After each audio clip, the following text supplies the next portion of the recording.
देखिए आज की क्लास में एक नया चैप्टर शुरू कर रहे हैं, economic value added.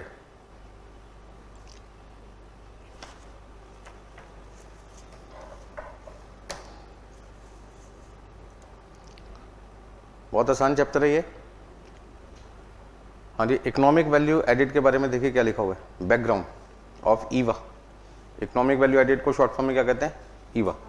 In 1950s concept of residual income was adopted by General Motors. पिछली क्लास में आपको याद होगा हमने कॉन्सेप्ट पढ़ा था आरआई का, इसमें दो चीजें थी, एक आरओआई पढ़ा था हमने और एक कौन सा था, आरआई। तो आरआई के अंदर हम क्या करते थे, ईबीआईटी में से मिनिमम रिटर्न क्या करते थे, माइनस करते थे। ठीक है जी, वो कॉन्सेप्ट जनरल मोटर्स ने यूज किया था और उन्होंने फिर क्या कर दिया, बाद में उसे यूज करना बंद कर दिया 1980s में, मतलब 30 साल लग गए। Stewart adjusted the RI computation by adding a series of accounting measures in accordance with GAAP। एक पर्सन है स्टीवर्ट, उन्होंने 1980s में जो RI हमने पहले निकाला था उसमें कुछ अकाउंटिंग एडजस्टमेंट करके एक नया फॉर्मूला डेवलप कर दिया जिसका नाम क्या रख दिया, EVA. 1982 New York based management consulting firm Stern Stewart company name this concept as EVA for measuring and creating the value in business.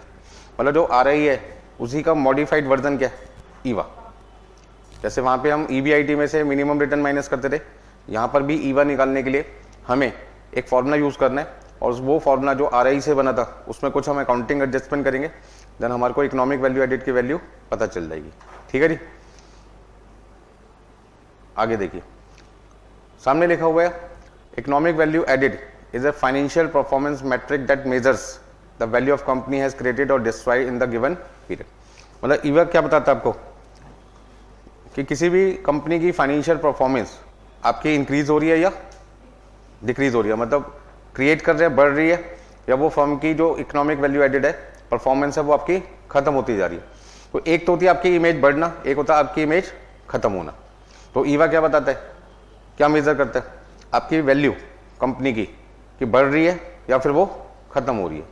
Eva is calculated as the difference between the company's after tax operating profit and its cost of capital. मतलब यदि मुझे ईवा निकालना है तो ईवा निकालने के लिए हमारा जो फॉर्मूला है बहुत ही सिंपल है। हाँ जी, net operating profit after tax, net operating profit after tax minus cost of capital. हाँ जी, net operating profit after tax का मतलब है ईबीआईटी में से टैक्स क्या कर दो, माइनस कर दो। तो ईबीआईटी में से टैक्स माइनस करने के बाद जो प्रॉफिट बचता है उसको हम कहते हैं ऑपरेटिंग प्रॉफिट आफ्टर टैक्स। क्या कहते हैं, ऑपरेटिंग प्रॉफिट आफ्टर टैक्स। और उसमें से कॉस्ट ऑफ कैपिटल, जो पैसा कंपनी ने लगा रखा है, जो पैसा कंपनी में लगा रखा है, किसने, शेयर होल्डर ने, डिबेंचर होल्डर ने, इन्वेस्टर ने, वो अपनी कॉस्ट क्या करते हैं, माइनस कर देते हैं। मतलब कंपनी ने ऑपरेटिंग प्रॉफिट में से टैक्स देने के बाद, आप इसको ऐसे कह सकते हैं सीधा सीधा, ईबीआईटी में से क्या माइनस करो, टैक्स माइनस कर दो, और उसमें से क्या माइनस कर दो, फंड्स को लाने की कॉस्ट क्या कर दो, माइनस कर दो। तो आपके पास जो सरप्लस बच जाएगा उस सरप्लस को हमने क्या नाम दे दिया, इकोनॉमिक वैल्यू एडेड। तो net operating profit after tax में से को निकालने का फॉर्मूला क्या है, ईबीआईटी में से टैक्स क्या कर दो, माइनस। मान लीजिए ईबीआईटी आपके पास है 10 लाख रुपए और टैक्स है 30%, तो 10 लाख में से 30%, 3 लाख रुपए माइनस किया, आपका प्रॉफिट आफ्टर टैक्स कितना आ जाएगा, 7 लाख। और मान लीजिए कंपनी की जो कॉस्ट है, जो फंड्स हम यूज कर रहे हैं बिजनेस को रन करने के लिए, उसकी जो कॉस्ट है वो 15% है। ठीक है जी, और हमने जो पैसा इन्वेस्ट कर रखा है वो 20 लाख है, तो 20 लाख का 15%, 20 लाख का 15% हुआ 3 लाख रुपए। तो 7 लाख रुपए प्रॉफिट आफ्टर टैक्स में से 3 लाख रुपए कॉस्ट माइनस करने के बाद अभी भी फर्म के पास कितने पैसे बचे हुए हैं, 4 लाख रुपए बचे हुए हैं। वो 4 लाख रुपए क्या है, इकोनॉमिक वैल्यू एडेड। जो क्या बताता है कि जो पैसा इन्वेस्टर ने कंपनी को दिया हुआ है वो पैसा कंपनी ने इन्वेस्टर से लेके कहां लगा दिया, कहां लगा दिया, समझो इसको। कंपनी का नाम, एक छोटा सा एग्जांपल ले रहा हूं, एक्स लिमिटेड है, ठीक है जी। एक्स लिमिटेड जो पैसा बिजनेस में इन्वेस्ट करेंगे उससे जो प्रॉफिट कमाएंगे उसका नाम क्या होगा, ईबीआईटी, मतलब ऑपरेटिंग प्रॉफिट। और पैसा बिजनेस में इन्वेस्ट होगा, जो पैसा बिजनेस में इन्वेस्ट होगा उसका नाम क्या होगा, कैपिटल एम्प्लॉयड। अब कैपिटल एम्प्लॉयड में क्या क्या चीजें शामिल होती हैं, equity share capital, preference share capital, reserve and surplus, debenture और लोन। ठीक है जी। इन पांचों को यदि मैं प्लस कर दूं तो मेरे पास में आ जाते हैं लॉन्ग टर्म फंड्स। क्या आ जाते हैं? Long term funds. और लॉन्ग टर्म फंड में से हम यदि माइनस कर दे किसको? नॉन करेंट इन्वेस्टमेंट को। किसको? Non current investment. क्योंकि नॉन करेंट इन्वेस्टमेंट वो इन्वेस्टमेंट होती है जो बिजनेस में यूज नहीं होती, बल्कि बिजनेस का पैसा मतलब कंपनी का पैसा किसी और फर्म में जा रहा है, तो वो पैसा हम खुद तो यूज कर नहीं रहे। ठीक है जी। तो जो डिफरेंस बच जाता है उस डिफरेंस को हमने क्या नाम दे दिया? Capital employed. तो कैपिटल एम्प्लॉयड का मतलब हो गया वो पैसा जो लॉन्ग टर्म फंड्स का हमारे बिजनेस में यूज हो रहा है। ठीक है ना। आपने रेशो चैप्टर में आरओआई निकाला होगा, वहां पे जो कैपिटल एम्प्लॉयड का मतलब बताया था सेम वही मतलब यहां पर भी है। हाँ जी, long term funds used in business activities. हाँ जी, जो पैसा लंबे समय का मतलब लॉन्ग टर्म फंड्स का, जिन लोगों ने बिजनेस को, कंपनी को, फर्म को लंबे समय के लिए पैसा दे रखा है, उनका पैसा हम कहां पे बात कर रहे हैं यूज करने की? बिजनेस एक्टिविटीज में। अब लॉन्ग टर्म फंड्स मान लीजिए मेरे पास है 10 लाख रुपए और नॉन करेंट इन्वेस्टमेंट है 2 लाख रुपए, मतलब 10 लाख रुपए मेरे पास आया था लंबे समय के लिए। लॉन्ग टर्म फंड्स वालों ने मुझे कितना पैसा दिया? 10 लाख, जिसमें से 2 लाख रुपए मैंने दूसरी कंपनी में इन्वेस्ट कर दिया। मान लीजिए मैंने वाई लिमिटेड में पैसा इन्वेस्ट कर दिया, तो एक्स लिमिटेड कहते हैं हमारे पास पैसा कितना रह गया? 8 लाख रुपए रह गया। अब ये 8 लाख रुपए कहां यूज होगा? Used in x limited business. X limited business. X के बिजनेस में कितना पैसा यूज हुआ? 8 लाख। इस 8 लाख से कोई रिटर्न आएगी? कुछ ना कुछ तो रिटर्न आएगी। मान लीजिए ये रिटर्न सपोज करते हैं 5 लाख रुपए। ठीक है जी। तो इस 5 लाख में से हमें क्या देना है? सरकार को टैक्स देना है। तो जो टैक्स है वो सपोज करते हैं हमारे पास में 30% है। तो 5 लाख रुपए का 30% कितना हुआ? 5 लाख का 30% कितना हुआ? 5 लाख का 30% कितना हुआ? 1.5 लाख रुपए। तो इसका मतलब है ईबीआईटी में से टैक्स को माइनस करने के बाद, ईबीआईटी में से टैक्स को माइनस करने के बाद जो प्रॉफिट बच जाता है उसको हम कहते हैं ऑपरेटिंग प्रॉफिट आफ्टर टैक्स। क्या कहते हैं? Operating profit after tax. Operating profit after tax, पूरा नाम रख दिया जाए तो net operating profit after tax हो जाता है। अब जो 8 लाख रुपए बिजनेस में लगे हुए हैं लॉन्ग टर्म फंड्स के, उस पैसे को लेने की कोई ना कोई तो कॉस्ट होगी। इक्विटी की कॉस्ट होगी, प्रेफरेंशियल की कॉस्ट होगी, रिजर्व एंड सरप्लस की कॉस्ट होगी, डिवेंचर की होगी, लोन की होगी। तो उसके लिए आपको क्या करना पड़ेगा? क्या करना पड़ेगा? KO कंप्यूट करना पड़ेगा, जो आपने कहां पे सीखा हुआ है? FM में, कॉस्ट ऑफ कैपिटल चैप्टर में। तो वहां से हम आपको KO ऑलरेडी सिखा चुके हैं FM के अंदर। मान लीजिए कंपनी का जो KO है वो कितने % है? 15%। तो इसका ना इस 8 लाख को यूज करने की जो कॉस्ट है वो कितनी है? इस 8 लाख को यूज करने की कॉस्ट कितनी है? 15%। तो कंपनी की कॉस्ट कितनी आ गई? Cost of capital employed. तो कंपनी क्या कहती है कि भैया इस 8 लाख रुपए को यूज करने में हमारा 15% खर्चा आ रहा है, तो हमारी कॉस्ट ऑफ कैपिटल 8 लाख का 15% कितना आ गया?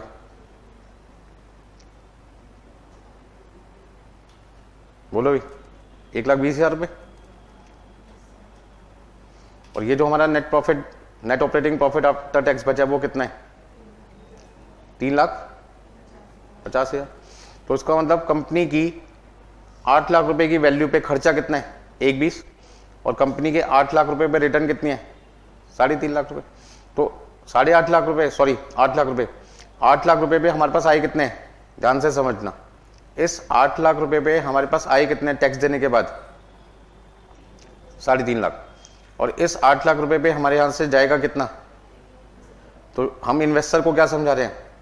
हम इन्वेस्टर को क्या समझा रहे हैं कि आपने जो हमें 8 लाख रुपए दिए, उस 8 लाख रुपए पे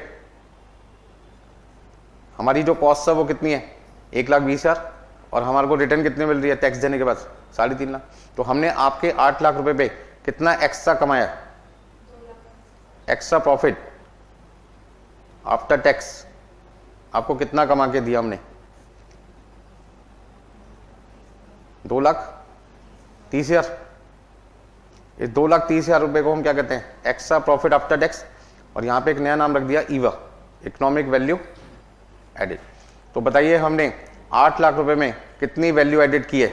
8 लाख रुपए में हमने कितनी वैल्यू एडिड की है?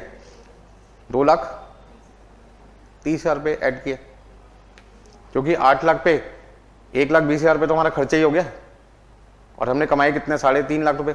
तो हम 8 लाख मतलब जो इन्वेस्टर हैं उन्हें उनके 8 लाख पे कितना कमा के दे रहे हैं? 2,30,000। तो ये जो 2,30,000 रुपये हमने उनको कमा के दिया है उसको हम कहते हैं इकोनॉमिक वैल्यू एडिड। तो यदि आपसे कोई पूछे रही इकोनॉमिक वैल्यू एडिड का फॉर्मूला क्या है, ईवा का फॉर्मूला क्या है, तो फॉर्मूला हो गया EBIT minus tax minus cost of capital.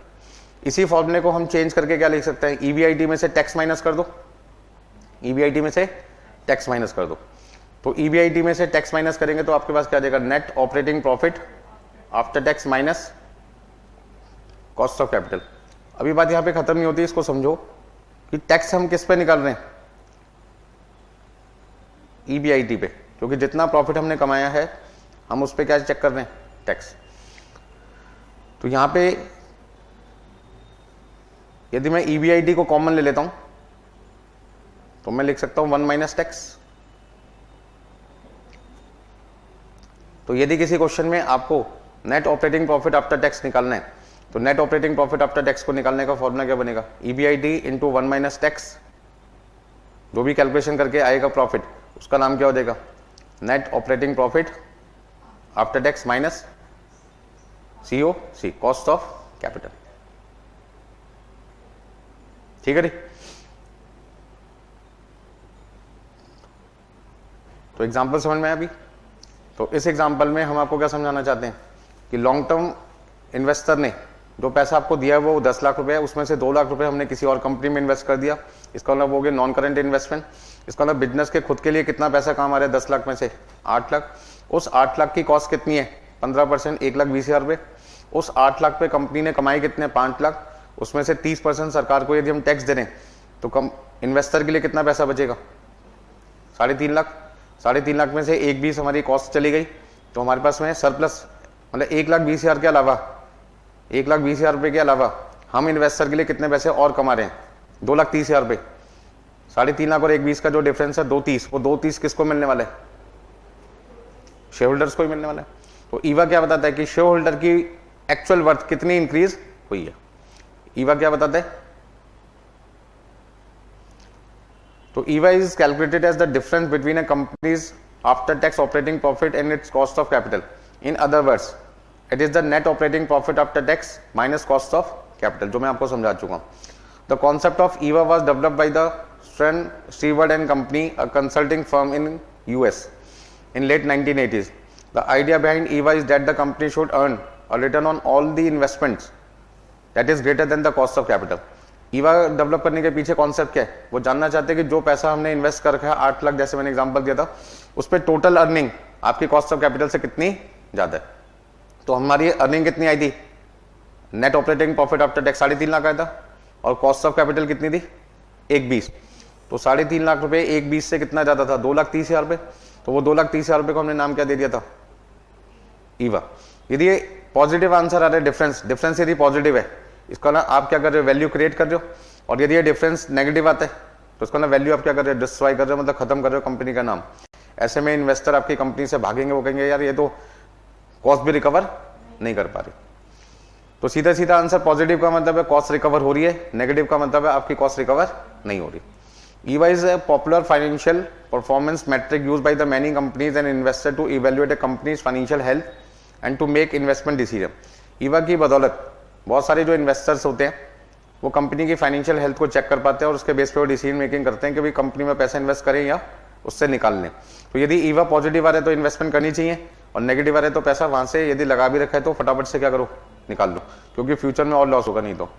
It is considered a more comprehensive measure of a company's financial performance than traditional metric like net income or earning per share, because it takes into account the cost of capital and the company's investment.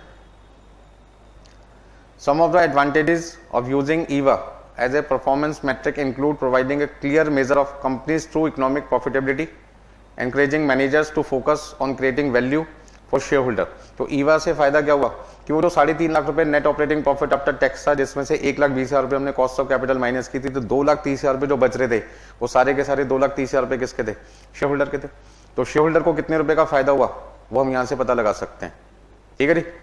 And aligning management and shareholder interest, इससे क्या होता है कि management और share holder का जो interest है, तो जब कंपनी को फायदा होगा, शेयर होल्डर्स को फायदा होगा, तो कहीं ना कहीं मैनेजमेंट को जो होगा उनको भी तो फ्यूचर में क्या होगा? प्रमोशन मिलेगा, बिजनेस एक्सपेंड होगा। However, EVA also has some limitations such as difficulty of accurately estimating the cost of capital.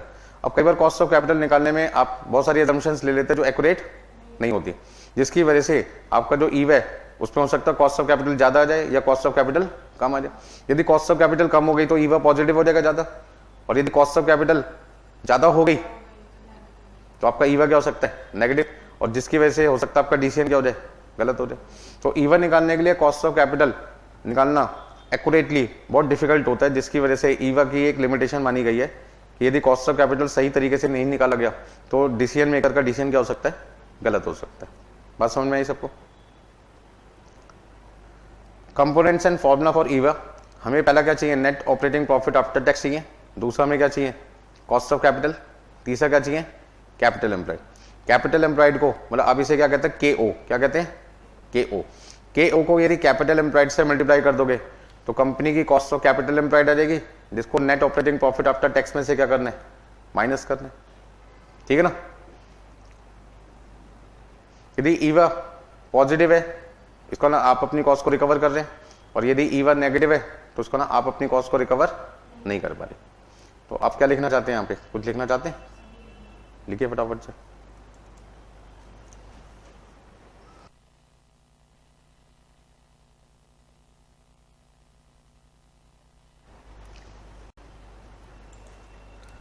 तो इन शॉर्ट एक बार सारी चीजें समझ लीजिए। एक कंपनी है एक्स लिमिटेड, इन्होंने लॉन्ग टर्म फंड से कितने रुपए लिए? 10 लाख, और उस 10 लाख में से 2 लाख रुपए उन्होंने किसी और कंपनी में इन्वेस्ट कर दिया, तो उनकी खुद की कंपनी के लिए कितने पैसे रह गए?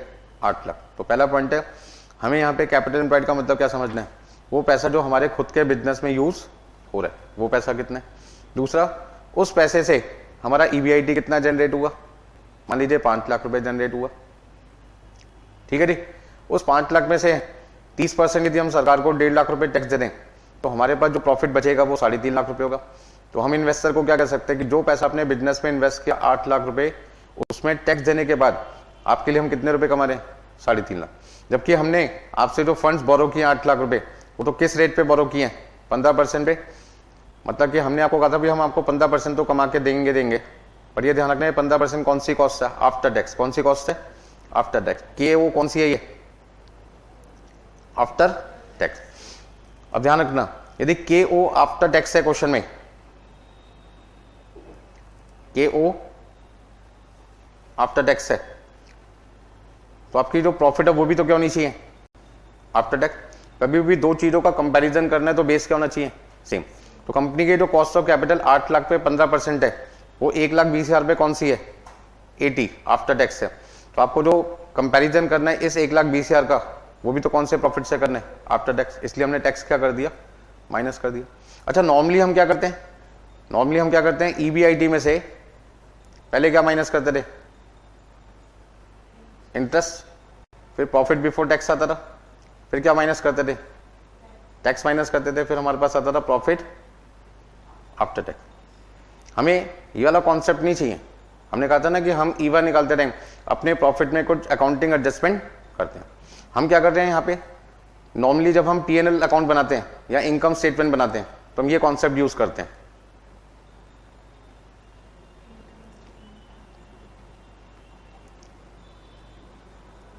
लेकिन जब हम EVA निकालते हैं तो EVA निकालते टाइम हम EBIT लेते हैं पूरा, और उसमें से इंटरेस्ट माइनस नहीं करते, सीधा क्या माइनस करते हैं?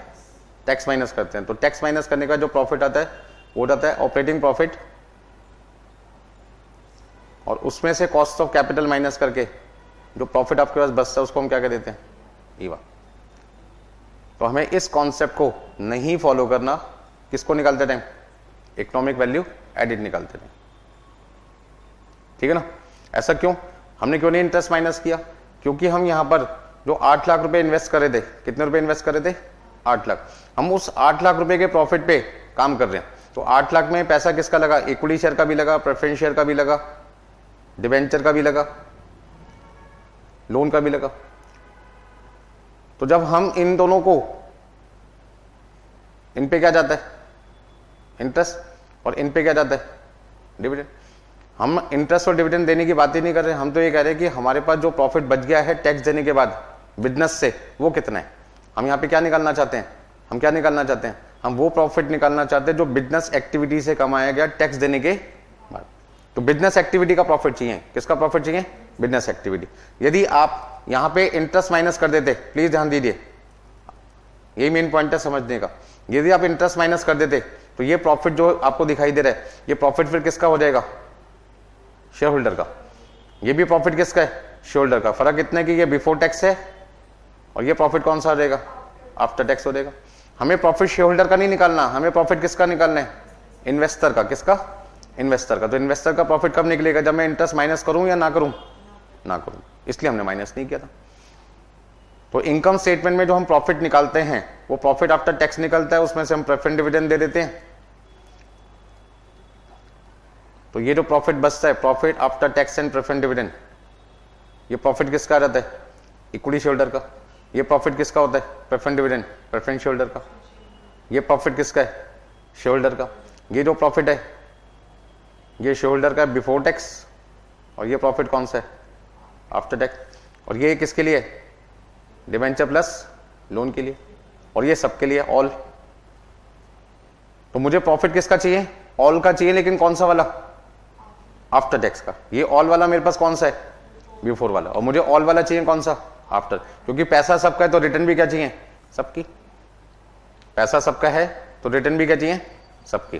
तो इस 8 लाख में सबके पैसे हैं, तो मुझे ऊपर जो रिटर्न चाहिए वो भी किसकी चाहिए? सबकी। इक्विटी की भी, प्रेफरेंस की भी, डिबेंचर की भी, लोन की भी, लेकिन कौन सी? After tax. तो ये अकाउंटिंग एडजस्टमेंट आपको समझनी है। हमें इससे काम नहीं लेना, हमें इससे काम लेना है। फॉर्मूला समझ में आ गया सबको?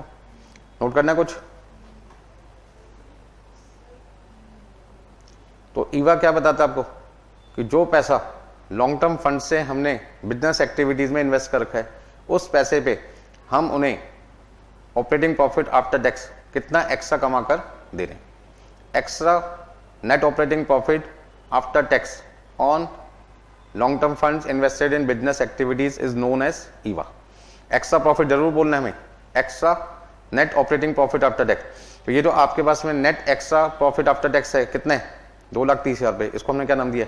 ईवा को। तो आप इसको वैसे पूरा बोल सकते हैं एक्स्ट्रा ऑपरेटिंग प्रॉफिट। खाली प्रॉफिट की जगह क्या बोलो? Operating net operating profit after tax extra.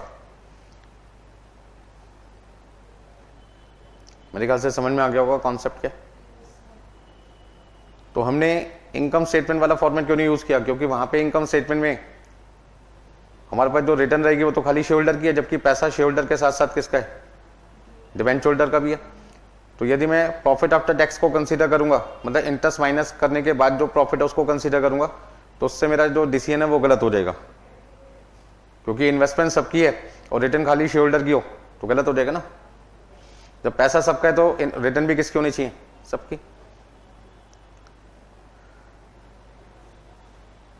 दोबारा समझाऊं? समझ में आ गया सबको? चलिए, तो मैनेजमेंट अकाउंटिंग के रिमेनिंग चैप्टर्स हैं, मतलब कॉस्टिंग से जो हटके नए चैप्टर्स ऐड हुए हैं, वो बहुत सिंपल है, अच्छे नंबर मिलेंगे एग्जाम में। बस समझने वाली बात है कि क्यों ऐसा कर रहे हैं। तो आपको समझ में आ गया भाई ईवा में हमने बाकी सारी चीजें क्यों नहीं माइनस की थी?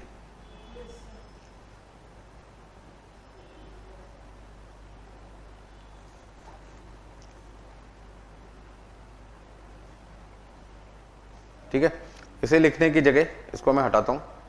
आपको यदि इकोनॉमिक वैल्यू एडेड निकालना है तो आपको क्या करना चाहिए? सबसे पहले ईबीआईटी ढूंढो। अब ईबीआईटी ढूंढने के तो बहुत सारे तरीके होते हैं, आपको पता है। Sales minus variable cost minus fix cost, sales into operating profit ratio, sales minus cost of goods sold minus operating expenses. EBIT के सारे फॉर्मूले लिखवा दूंगा फिर से, वैसे मैंने पिछले चैप्टर में भी लिखवा रखा है, रेशियो चैप्टर में भी लिखवा रखा है। तो ईबीआईटी में से सबसे पहले हमें क्या माइनस करना है? टैक्स। तो हमारे पास आ जाएगा net operating profit after tax, और इसमें से क्या माइनस करना है, कॉस्ट ऑफ कैपिटल। यदि आपसे कोई पूछे जी ईवा का शॉर्ट मीनिंग क्या है, तो आप क्या कहोगे, extra net operating profit after tax, बस ये मतलब है इसका। ठीक है जी। अब ईबीआईटी निकालने के क्या फॉर्मूले वो तो मैं अभी आपको बताते ही हूं। हम इसमें से यदि क्वेश्चन में हमें net operating profit after tax निकाल के ही दिया हुआ है, तो फिर मुझे उसमें से क्या करना है, सीधा कॉस्ट ऑफ कैपिटल क्या करनी है, माइनस करनी है, तो भी मेरे पास में क्या आ जाएगा। अच्छा, कई बार हमें ऐसा दे रखा होता है कि नेट इनकम लिखिए, नेट इनकम का मतलब होता है नेट प्रॉफिट आफ्टर टैक्स दे रखा है। क्या दे रखा है, नेट प्रॉफिट आफ्टर टैक्स दे रखा है। तो नेट प्रॉफिट आफ्टर टैक्स में हमें टैक्स क्या करना पड़ेगा, ऐड करना पड़ेगा। तो मेरे पास क्या आ जाएगा, प्रॉफिट बिफोर टैक्स आ जाएगा। ठीक है जी। आप इसको ऐसे कह सकते हैं, हमें प्रॉफिट आफ्टर टैक्स दे रखा है, उसको पहले हमने क्या बनाया, प्रॉफिट बिफोर टैक्स। फिर उसमें हम क्या ऐड कर देंगे, हम उसमें क्या ऐड कर देंगे, इंटरेस्ट। क्या ऐड कर देंगे, तो हमारे पास आ जाएगा ईबीआईटी। फिर उसमें से हम क्या माइनस करेंगे, टैक्स। तो हमारे पास में क्या देगा, an net operating profit after tax minus क्या कर देंगे, सीओसी। तो हमारे पास क्या देगा, ईवा। और थोड़ा सा समझो, ये पहला फॉर्मूला है, ये दूसरा फॉर्मूला है, ये तीसरा फॉर्मूला है। तीसरे फॉर्मूले में हम क्या कर रहे हैं, हमें क्वेश्चन में प्रॉफिट आफ्टर टैक्स दे रखा है। क्या दे रखा है, प्रॉफिट आफ्टर टैक्स, मतलब ये प्रॉफिट हमें पीएनएल वाला दे रखा है। कौन सा वाला दे रखा है, पीएनएल वाला। हमें पीएनएल वाला प्रॉफिट थोड़ी चाहिए, हमें तो ईवा के लिए net operating profit after tax चाहिए, हमें तो ये प्रॉफिट चाहिए, ये प्रॉफिट चाहिए। अब यदि प्रॉफिट आफ्टर टैक्स हमें दे रखा है, तो उसमें टैक्स क्या करो, वापस ऐड करो, तो मेरे पास आ जाएगा प्रॉफिट बिफोर टैक्स। उसमें इंटरेस्ट ऐड करो तो ईबीआईटी आ जाएगा। ईबीआईटी के बाद जो फॉर्मूला नंबर 1 है वो आपको क्या करना है, यूज करना है।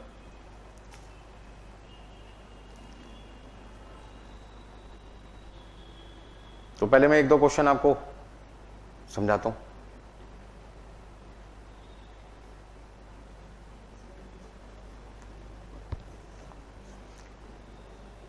फिर आपको एक शॉर्टकट भी बता दूंगा इसी को निकालने के लिए। लिख लिया भाई सबने,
नोट कर ले भाई सबने।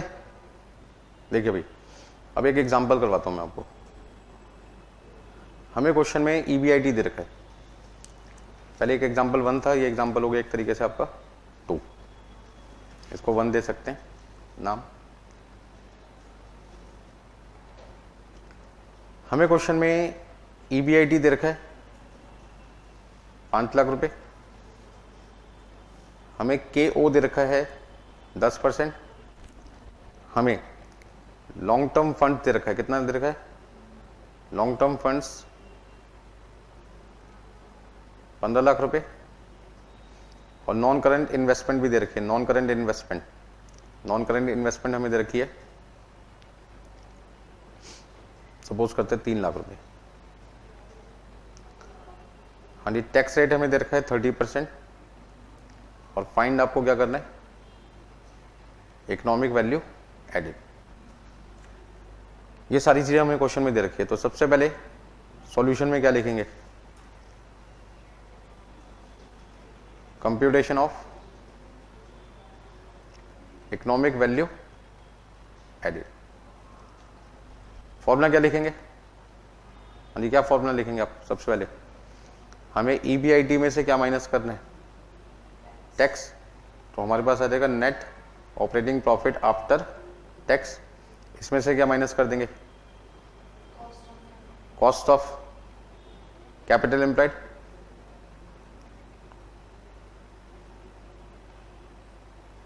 और जो डिफरेंस आ जाएगा उसका नाम हो जाएगा economic value added. Economic value का मतलब होता है रियल वैल्यू, मतलब एक्चुअल में आपकी कितनी वैल्यू इंक्रीज हो रही है। एडिड का मतलब होता है क्रिएशन,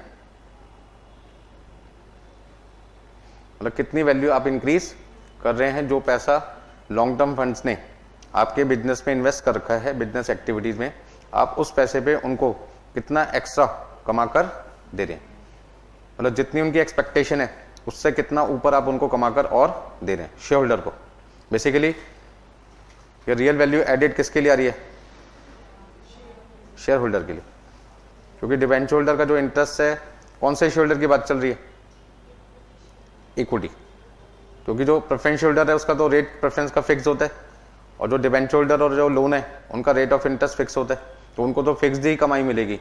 उस कमाई के ऊपर यदि कंपनी कोई कमा भी लेती है तो भी उनको कोई फर्क नहीं पड़ता। और डिबेंचर होल्डर को कोई फर्क पड़ता है कि कंपनी ने 5 लाख प्रॉफिट कमाया, 10 लाख कमाया, 20 लाख कमाया, उनका इंटरेस्ट यदि 10% है 10 लाख पे, तो 1 लाख रुपए इंटरेस्ट मिलना है, चाहे हम 20 लाख रुपए प्रॉफिट कमाए चाहे 50 लाख कमाए। ऐसे ही प्रेफरेंस होल्डर को कोई फर्क नहीं पड़ता, फर्क किसको पड़ता है, इक्विटी होल्डर को। तो इक्विटी होल्डर जानना चाहते हैं कि बिजनेस एक्टिविटीज में जो पैसा उनका यूज हो रहा है उस पैसे पे एक्चुअली कितनी वैल्यू ऐड की गई है कंपनी के द्वारा हमारे पैसे पे। उसे जानने के लिए हम बोलते हैं हमें क्या निकालना है, extra net operating profit after tax. तो ध्यान दीजिए EBIT कितना है क्वेश्चन में, 5 लाख रुपए, टैक्स रेट कितना है 5 लाख का 30%, 1,50,000 रुपए। तो net operating profit after tax कितना रहेगा, 3.5 लाख रुपए। अब कंपनी का ध्यान दीजिए, एक वर्किंग नोट बनाना पड़ेगा जिसमें हमें कैपिटल एम्प्लॉयड ढूंढना है, मतलब इन्वेस्टमेंट इन बिजनेस एक्टिविटीज, इन्वेस्टमेंट इन बिजनेस एक्टिविटीज। अब बिजनेस में जो पैसा हमने लगा रखा है वो कितना है, वो निकालने के लिए हमें क्या करना पड़ेगा, हमें क्या करना पड़ेगा, लॉन्ग टर्म फंड्स में से अपनी नॉन करंट इन्वेस्टमेंट क्या करनी होगी, माइनस करनी पड़ेगी। तो लॉन्ग टर्म फंड्स कितना है क्वेश्चन में, लॉन्ग टर्म फंड्स कितना है 15 लाख रुपए, और नॉन करेंट इन्वेस्टमेंट कितनी है 3 लाख रुपए। तो 15 लाख में से 3 लाख रुपए माइनस कर दिए तो कितने आ जाएंगे 12 लाख रुपए। इस 12 लाख रुपए पे कंपनी की कॉस्ट कितनी है, कॉस्ट ऑफ कैपिटल एम्प्लॉयड। तो कैपिटल एम्प्लॉयड को KO से मल्टीप्लाई कर देंगे, तो 12 लाख का कितना आएगा 15%, 15% है 10% है, 10% है तो 10% लिख देंगे, कितना आ जाएगा, तो 1,20,000 रुपए, 1,20,000 रुपए हमने किसको देने हैं, उन लोगों को देने हैं जिन्होंने कितने रुपए लगा रखे हैं, 12 लाख रुपए लगा रखे हैं। तो 12 लाख रुपए पे ऑब्लिगेशन कितनी है, तो इक्विटी शेयर होल्डर क्या कहते हैं, 12 लाख पे 1,20,000 रुपए का तो खर्चा है, जबकि कमाई कितनी है 3.5 लाख। तो हमारे लिए कितने रुपए एक्स्ट्रा कमा दिए, तो ये 2,30,000 रुपए क्या बन गया, इकोनॉमिक वैल्यू एडेड। तो इन्वेस्टर में हम इक्विटी शेयर होल्डर की बात कर रहे हैं कि इक्विटी शेयर होल्डर के लिए हमने कितने पैसे और एक्स्ट्रा कमा के दिए, 2,30,000 रुपए। तो अब ये रिजर्व एंड सरप्लस में बाद में ऐड हो जाएंगे, तो कितनी वैल्यू उनकी ऐड हो गई 2,30,000 रुपए। तो वो क्या सोच रहे हैं कि बिजनेस में पैसा लगाने से उनको कितने रुपए एक्स्ट्रा मिल रहे हैं, 2,30,000 रुपए। बात समझ में आ गई। तो ईवा क्या बताता है, extra operating profit after tax, extra operating profit after tax. तो हर चीज में हम अलग अलग पर्पस के लिए काम कर रहे हैं। यहाँ पे सिर्फ हम ये देख रहे हैं कि कितना ऑपरेटिंग प्रॉफिट आफ्टर टैक्स हम शेयर होल्डर के लिए एक्स्ट्रा कमा रहे हैं, बस सीधा सीधा ये निकालना है आपको, ज्यादा चक्करबाजी में पड़ना ही नहीं है। हाँ जी, कोई दिक्कत है इसमें किसी को, रिपीट करूं? देखिए नेक्स्ट एक एग्जांपल और लेते हैं जिसमें हमें क्वेश्चन में नेट प्रॉफिट आफ्टर टैक्स दे रखा है। क्या दे रखा भाई? नेट प्रॉफिट आफ्टर टैक्स दे रखा है। सपोज करते हैं ये प्रॉफिट हमें 2,10,000 रुपये दे रखा है। कितना दे रखा भाई? 2,10,000 रुपये। इंटरेस्ट हमारे पास में 1,00,000 रुपये। ये पहला पॉइंट हो गया समझने के लिए। दूसरा तीसरा हमें क्वेश्चन में कैपिटल एम्प्लॉयड निकाल के दिया हुआ है।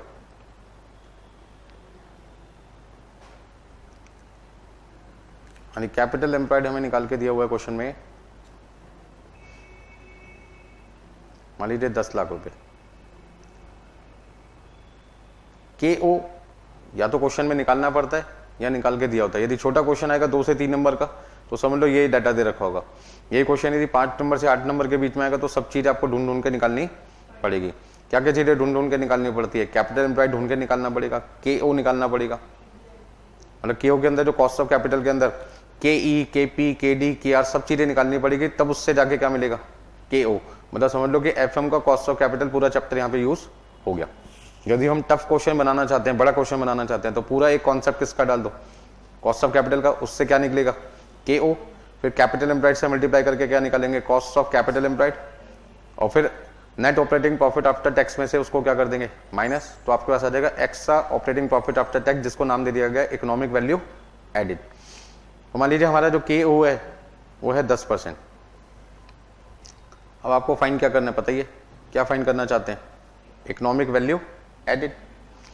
तो इकोनॉमिक वैल्यू एडिड निकालने के लिए अब आप बताइए मुझे क्या करना पड़ेगा?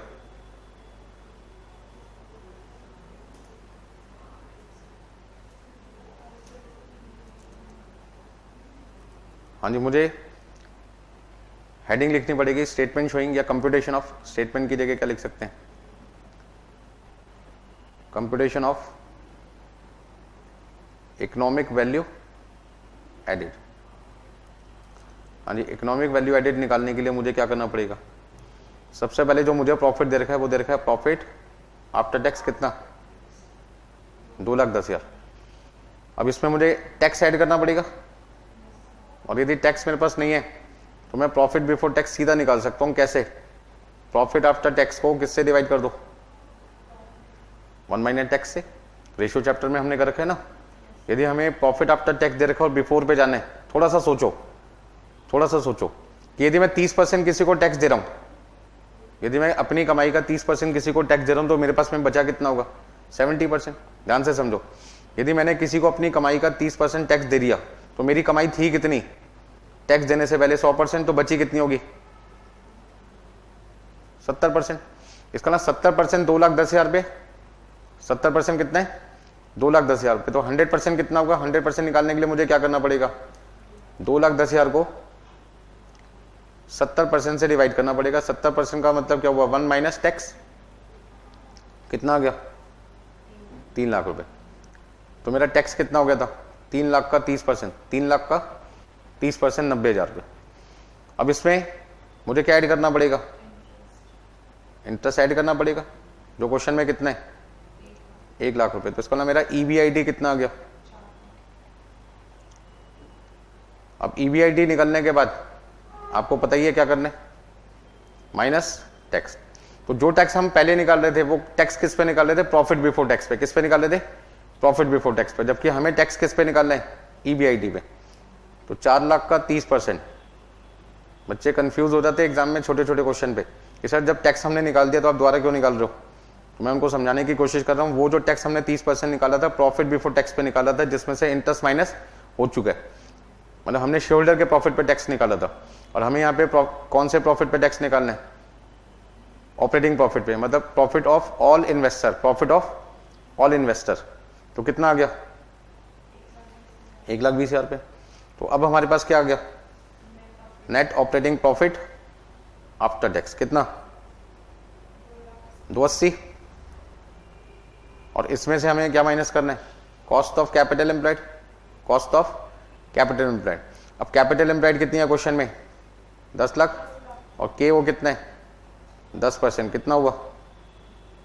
1 लाख। तो आंसर कितना आ गया? 1,80,000। 1,80,000 को हमने क्या नाम दे दिया?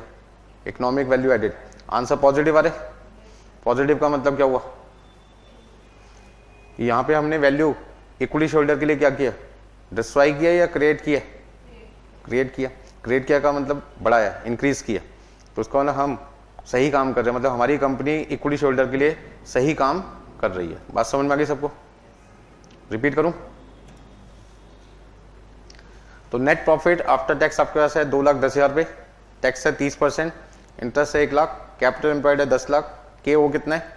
10%, और आपको निकालना क्या है? ईवा। तो सबसे पहले हमने क्या किया? प्रॉफिट आफ्टर टैक्स जो हमारे लिए 70% है, क्योंकि हम 30% टैक्स दे चुके हैं। यदि 30% टैक्स हम दे चुके हैं अपनी कमाई का, तो 70% हमारे पास 2,10 है, तो 100% कितना हुआ? 3 लाख। उसमें इंटरेस्ट ऐड करके निकाला ईबीआईडी, ईबीआईडी से माइनस किया टैक्स, आपके पास आ जाएगा net operating profit after tax, उसमें से माइनस किया कॉस्ट ऑफ कैपिटल एम्प्लॉयड, तो आपके पास आ जाएगा ईवा। अब क्या मेरे पास में 2,80,000 रुपये निकालने का कोई शॉर्टकट है? प्लीज ध्यान दीजिए। यदि मुझे क्वेश्चन में क्या दे रखा हो? क्या दे रखा हो? प्रॉफिट आफ्टर टैक्स, और मैं सीधा किस पे पहुंचना चाहता हूं? सीधा किस पे पहुंचना चाहता हूं? 2,80,000 रुपये पे पहुंचना चाहता हूं, और मैं बीच की कैलकुलेशन नहीं करना चाहता। तो क्या मेरे पास कोई शॉर्टकट है? मतलब मैं इस 2,10,000 से सीधा किस पे पहुंचना चाहता हूं? 280 पे। मतलब यदि मुझे क्वेश्चन के अंदर क्या दे रखा हो? प्रॉफिट आफ्टर टैक्स, और मैं किस पे पहुंचना चाहता हूं? Net operating profit after tax पे पहुंचना चाहता हूं डायरेक्टली। तो कोई शॉर्टकट है? हाँ जी बिल्कुल है। इसमें प्लस कर दो इंटरेस्ट और मल्टीप्लाई कर दो 1 माइनस किससे? टैक्स से। करके देखते हैं। प्रॉफिट आफ्टर टैक्स कितना है? 2,10,000 रुपये। इंटरेस्ट कितना है? इंटरेस्ट कितना है? 1 लाख, और टैक्स है 30%, तो 2,10,000 रुपये प्लस 1 लाख का 70%, 70,000, तो कितना रहेगा? ही तो चाहता था मैं, मिल तो गया।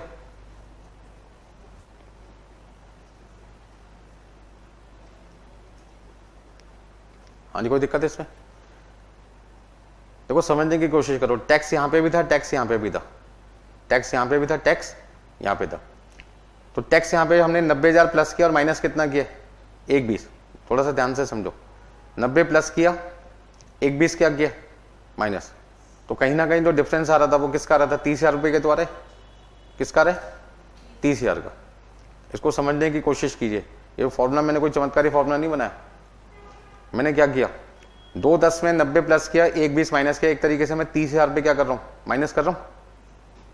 हाँ जी, 90 प्लस किया, 1,20 माइनस किया, 90 प्लस किया, 1,20 माइनस किया, तो मैंने एक तरीके से 30,000 रुपये माइनस किए, और 1 लाख क्या किए?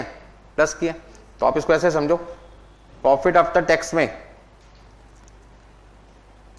जो मेरा स्टार्टिंग पॉइंट था 2,10,000 रुपये, उसमें मैंने क्या किया? 90 प्लस किया और 1,20 क्या किया? माइनस, और 1 लाख रुपए इंटरेस्ट के नाम से क्या किया? प्लस किया। तो देखो कितना बनता है? 2,10, इन दोनों का डिफरेंस कितना हुआ? इन दोनों का डिफरेंस कितना हुआ? 30,000।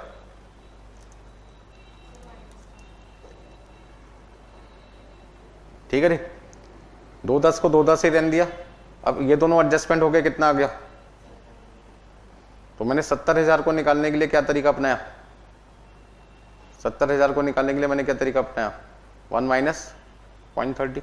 तो हमारा फॉर्मूला क्या बन गया? यदि हमें क्वेश्चन में प्रॉफिट आफ्टर टैक्स दे रखा है, तो इंटरेस्ट को मल्टीप्लाई कर दो 1 माइनस टैक्स से, तो आपके पास आ जाएगा net operating profit after tax. बोलो कोई दिक्कत है इसमें? टाइम पास करना कहते हैं इसको। अच्छा, जिसको जो तरीका समझ में आ जाए। कई बच्चे कहते हैं सर अब आपने शॉर्टकट तरीका बता दिया, हम आगे से ही यूज करेंगे, तो इसे यूज करो। आप कहते सर नहीं 2 मिनट लगती है सारी चीजें लिखने में, हम तो ऐसे करेंगे, ऐसे कर लो। मुझे तो क्या चाहिए? सही आंसर चाहिए। प्रॉफिट आफ्टर टैक्स में पहले टैक्स ऐड कर दिया, प्रॉफिट बिफोर टैक्स आ गया, इंटरेस्ट ऐड कर दिया, ईबीआईटी आ गया, ईबीआईटी में से टैक्स माइनस कर दिया, net operating profit after tax आएगा, उसमें से cost of capital employed minus करोगे तो क्या आएगा, ईवा। ठीक है ना। तो प्रॉफिट आफ्टर टैक्स से net operating profit after tax पे पहुंचने का एक रास्ता तो ये जो मैंने आपके सामने बनाया हुआ है, और दूसरा रास्ता ये जो आपको अभी लिखा है मैंने। समझ में आया भाई सबको? रिपीट करूं या आगे चलें? चलते हैं, आगे चलते हैं। आगे का मतलब बुक निकालिए अभी अपनी। देखिए सबसे पहले पहला क्वेश्चन है क्वेश्चन नंबर 1। क्वेश्चन नंबर 1 शुरू करें।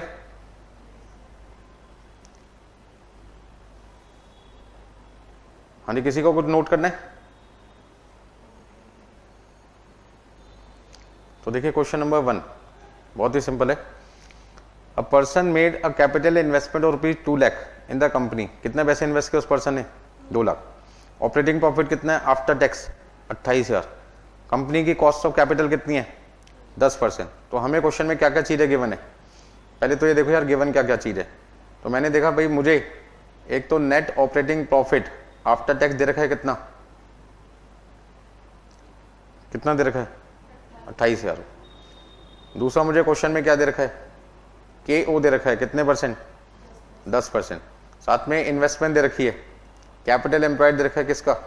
उस पर्सन का जिसने बिजनेस में पैसा लगाया 2 लाख रुपए। अब वो क्या जानना चाहता है हमारे से? ईवा।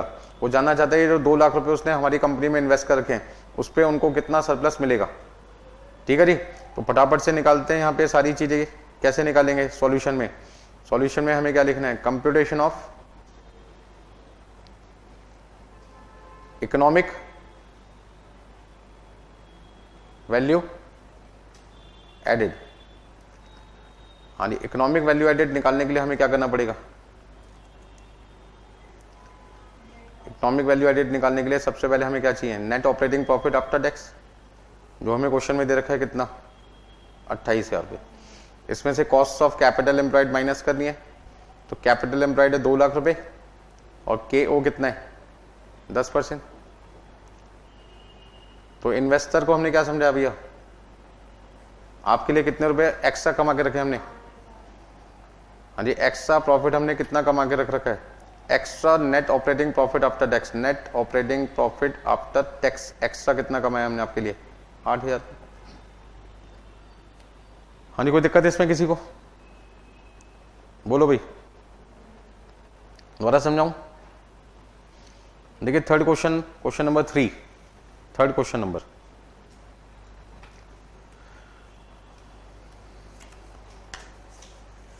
हाँ जी, क्वेश्चन नंबर 3।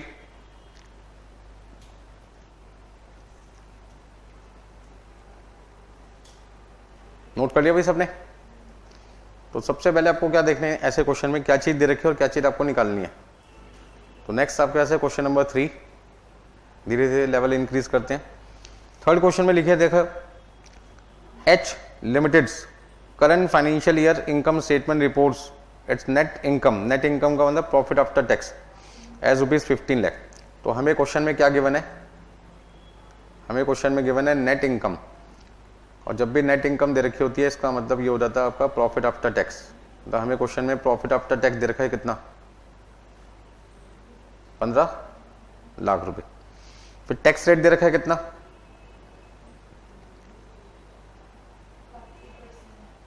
40% टैक्स रेट है। इंटरेस्ट कितना है क्वेश्चन में? इंटरेस्ट हमें कितना दिया हुआ है? 15 लाख रुपए। कैपिटल एम्प्लॉयड कितना है? 1 करोड़। कैपिटल एम्प्लॉयड कितना है? 1 करोड़, जिसमें 60% पैसा किसका है? डेट का। तो बाकी 40% किसका है? इक्विटी का। मतलब हमें क्वेश्चन में कैपिटल एम्प्लॉयड दिया हुआ है कितना? 1 करोड़। और उस 1 करोड़ में डेट का पैसा है 60%। तो इक्विटी का पैसा कितना हो गया? 40%। यदि डेट 60% है तो इक्विटी 40% है, मतलब कि 60 लाख रुपए डेट का है और इक्विटी का पैसा कितना है? 40 लाख।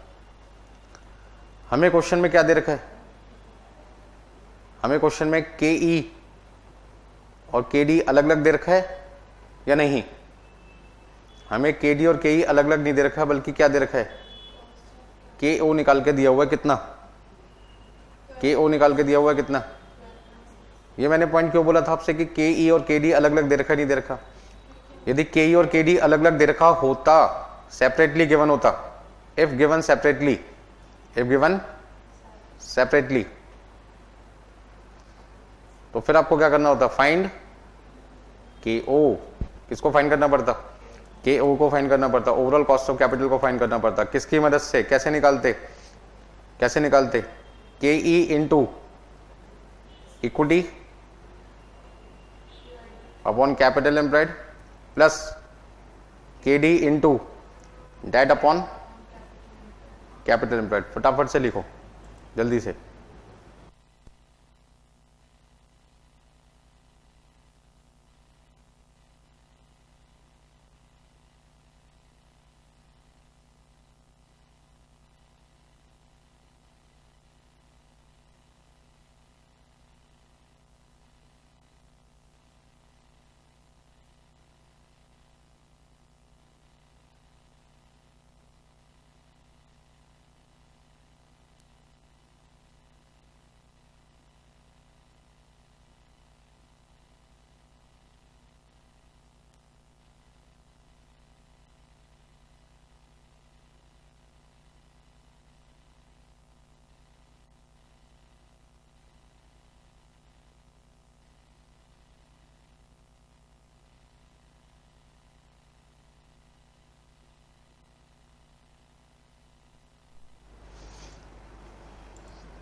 हाँ जी बताइए, क्या क्वेश्चन में के ई और के डी सेपरेटली गिवन है? नहीं, क्योंकि क्वेश्चन में आपको पहले ही क्या निकाल के दे रखा है, के ओ। मतलब इंस्टीट्यूट मेहरबान है आपके ऊपर, आपका एक काम उन्होंने क्या कर दिया, बचा दिया। यदि के डी और के ई क्वेश्चन में सेपरेट होता तो फिर आपको इस फॉर्मूले की मदद से, जो फॉर्मूला मैंने आपको लिखवा रखा है, उसकी मदद से क्या निकालना पड़ता, के ओ निकालना पड़ता। ठीक है ना? तो अभी मैं बच गया क्योंकि मुझे क्वेश्चन में सेपरेटली क्या गया, मैंने के ओ निकाल के दिया हुआ है, तो मुझे अब इसकी कोई ज़रूरत नहीं है, नो नीड। तो जो जो इन्फॉर्मेशन मुझे दे रखी है पहले मैंने उसको देखा, और जो इन्फॉर्मेशन मुझे क्वेश्चन में दे रखी है उसमें सबसे खतरनाक इन्फॉर्मेशन कौन सी है कि मुझे यहाँ पे EBIT चाहिए था और मुझे क्या दे रखा है, प्रॉफिट आफ्टर टैक्स। तो अगला पॉइंट आप अपने आप से क्या कहोगे, सर मुझे चाहिए क्या, गिवन तो पता चल गया, बट मेरी रिक्वायरमेंट क्या है, मुझे चाहिए क्या, मुझे चाहिए सर इकोनॉमिक वैल्यू एडेड, जिसको निकालने के लिए क्या चाहिए होता है, net operating profit after tax, और क्या चाहिए होता है, कॉस्ट ऑफ कैपिटल एम्प्लॉयड। ये सारी चीजें चाहिए। इन दोनों का जो डिफरेंस होगा, इन दोनों का जो डिफरेंस होगा वो डिफरेंस ही आपके लिए क्या बन जाएगा, इकोनॉमिक वैल्यू एडेड बन जाएगा। बात समझ में आ रही है? तो एक बार पूरे क्वेश्चन को समझ लो, क्या चीज दे रखी है और क्या चीज आपको निकालनी है। तो निकालनी है उसके लिए क्या क्या चीजों को कैसे निकालेंगे। तो अब आप बताइए, मुझे क्वेश्चन में दे क्या रखा है, कौन सा प्रॉफिट दे रखा है, आफ्टर टैक्स, और मुझे कौन सा प्रॉफिट चाहिए, net operating profit after tax चाहिए। तो अभी मैंने आपको एक शॉर्टकट बताया था ना एग्जाम्पल में, शॉर्टकट से करना चाहोगे या बड़े वाले तरीके से करना चाहोगे? शॉर्टकट से करना चाहेंगे, हम क्यों टाइम वेस्ट करें अपना। तो चलिए भाई शुरुआत करते हैं। सबसे पहले हम यहां पे लिखेंगे computation of economic value added, यानी computation of economic value added.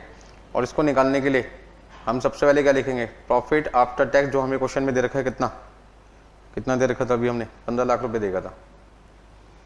उसमें फिर हमने ऐड करना है इंटरेस्ट, ठीक है जी। और ये इंटरेस्ट कौन सा होगा, इंटू 1 माइनस टैक्स, मतलब कि 15 लाख रुपए, और टैक्स का रेट कितना है 40%, तो कितना आ जाएगा 9 लाख रुपए। तो आपके पास में net operating profit after tax 24 lakh रुपए आ गया। इसमें से हमें माइनस करना है कॉस्ट ऑफ कैपिटल एम्प्लॉयड, और कैपिटल एम्प्लॉयड क्वेश्चन में कितनी दे रखी थी आपको, 1 करोड़, और KO हमें दे रखा था 12.6%, 12.6%, तो 12,60,000 रुपये हो गए इसमें आपकी कॉस्ट।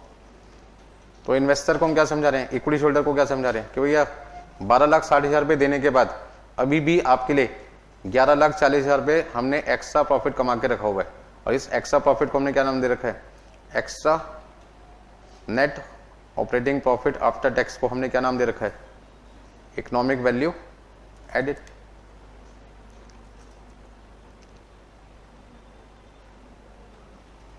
ठीक है जी, तो 11,40,000 रुपये आपका आंसर आ गया। अच्छा, क्वेश्चन में 2 चीजें पूछ रहे थे, एक तो आपसे पूछ रहे थे भाई EBIT कितना है, और एक आपसे पूछे थे वैल्यू एडेड कितना है। तो ये तो आपके लिए एक तरीके से हो गया आंसर नंबर 2। यदि आंसर नंबर 1 भी चाहिए, EBIT चाहिए,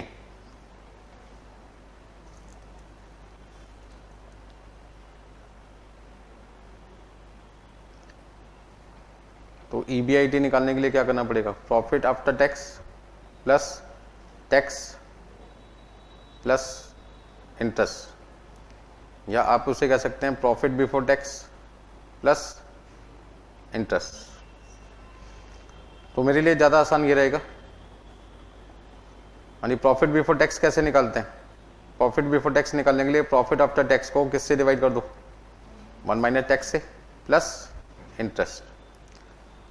हाँ जी, 15 लाख रुपए को हमने डिवाइड कर दिया किससे, 1 माइनस 0.40 से, प्लस इंटरेस्ट कितना आपके पास में 15 लाख रुपए।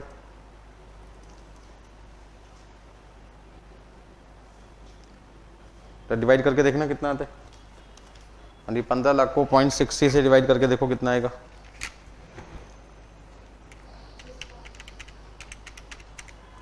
25 लाख प्लस 15 लाख, तो आपका क्वेश्चन में EBIT कितना आ गया, 40 लाख रुपए आ गया।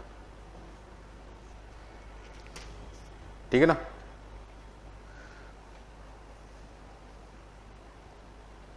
तो EBIT आपके पास आ गया 40 लाख रुपए। कोई दिक्कत किसी को?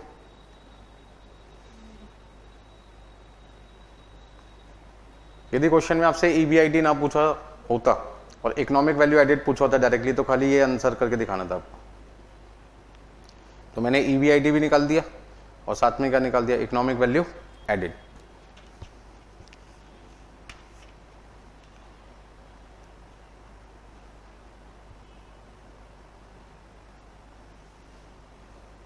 दोबारा समझाऊं? नहीं? चलिए, तो कौन सा क्वेश्चन किया अभी हमने, क्वेश्चन नंबर 3। अब क्वेश्चन नंबर देखिए 4th।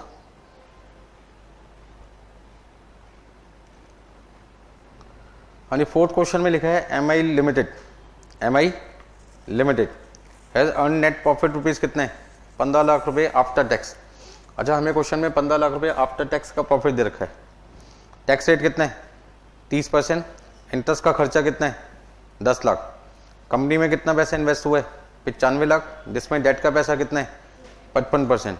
और कंपनी का KO कितना है, 13%। ये तो सेम क्वेश्चन हो गया जैसे 3rd क्वेश्चन किया मैंने, जैसे मैंने 3rd क्वेश्चन किया सेम वैसे ही है। तो 4th क्वेश्चन में पहला पॉइंट आपसे क्या पूछ रहे हैं, ऑपरेटिंग प्रॉफिट बताइए। ऑपरेटिंग इनकम का मतलब आपको EBIT ढूंढ के बताना है। क्या ढूंढ के बताना है, EBIT। तो EBIT निकालने के लिए आपको क्या करना पड़ेगा, प्रॉफिट बिफोर टैक्स में इंटरेस्ट क्या करना होगा, ऐड करना पड़ेगा। अब प्रॉफिट बिफोर टैक्स निकालने के लिए हमें क्या करना पड़ेगा, प्रॉफिट आफ्टर टैक्स को 1 माइनस टैक्स रेट से डिवाइड करना पड़ेगा। जो अभी हमने प्रीवियस क्वेश्चन में किया था वही सेम काम बेटा दोबारा करना पड़ेगा। हाँ जी, प्रॉफिट आफ्टर टैक्स कितना है क्वेश्चन में,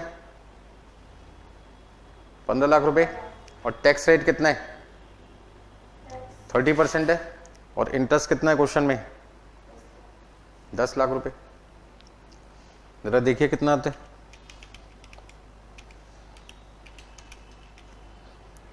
हाँ जी, 2142,857 प्लस 10 लाख।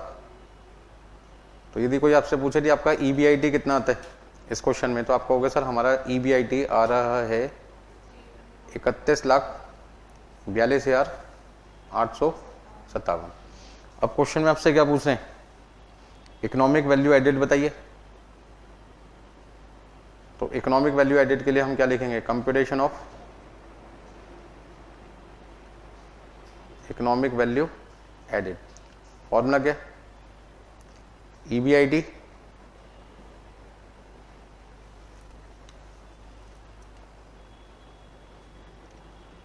$31,42,857 माइनस क्या माइनस करना है, टैक्स। 31,42,857 का 30% देखना कितना आता है, 942857। तो माइनस करके कितना आ गया आपके पास में, 22 लाख रुपए। तो 22 लाख को आप लोगे net operating profit after tax. इसमें से कॉस्ट ऑफ कैपिटल एम्प्लॉयड आपको क्या करना है, माइनस करना है। कॉस्ट ऑफ कैपिटल एम्प्लॉयड में कैपिटल एम्प्लॉयड है 95 लाख रुपए, 95 लाख रुपीज। और उसका KO कितना है क्वेश्चन में, 13% है। तो 95 लाख का 13% निकालिए और बताइए कितना आता है क्वेश्चन में।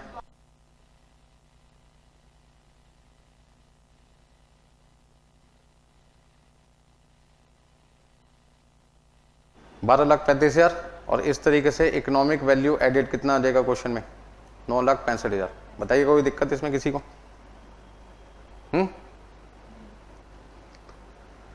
तो कई बार क्वेश्चन बड़े सिंपल आते हैं, बस सारा का सारा खेल है फॉर्मूलों को समझने का।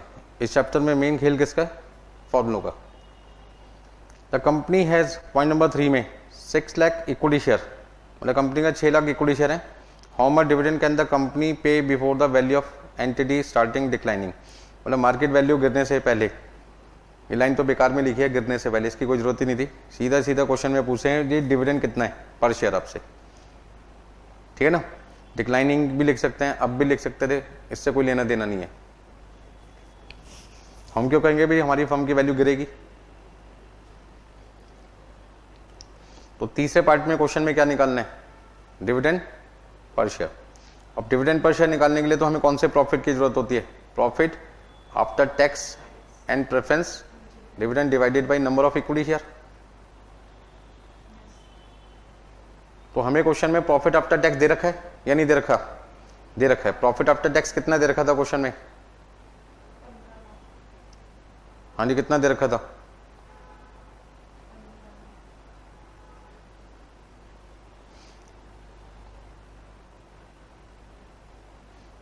अच्छा यहाँ पे जो वो निकालने की बात कर रहे हैं डिविडेंड पर शेयर, वो किस पे निकाल रहे हैं, वैल्यू ऑफ एंटिटी। वैल्यू तो अभी आपने निकाली है कितनी, 9,65,000।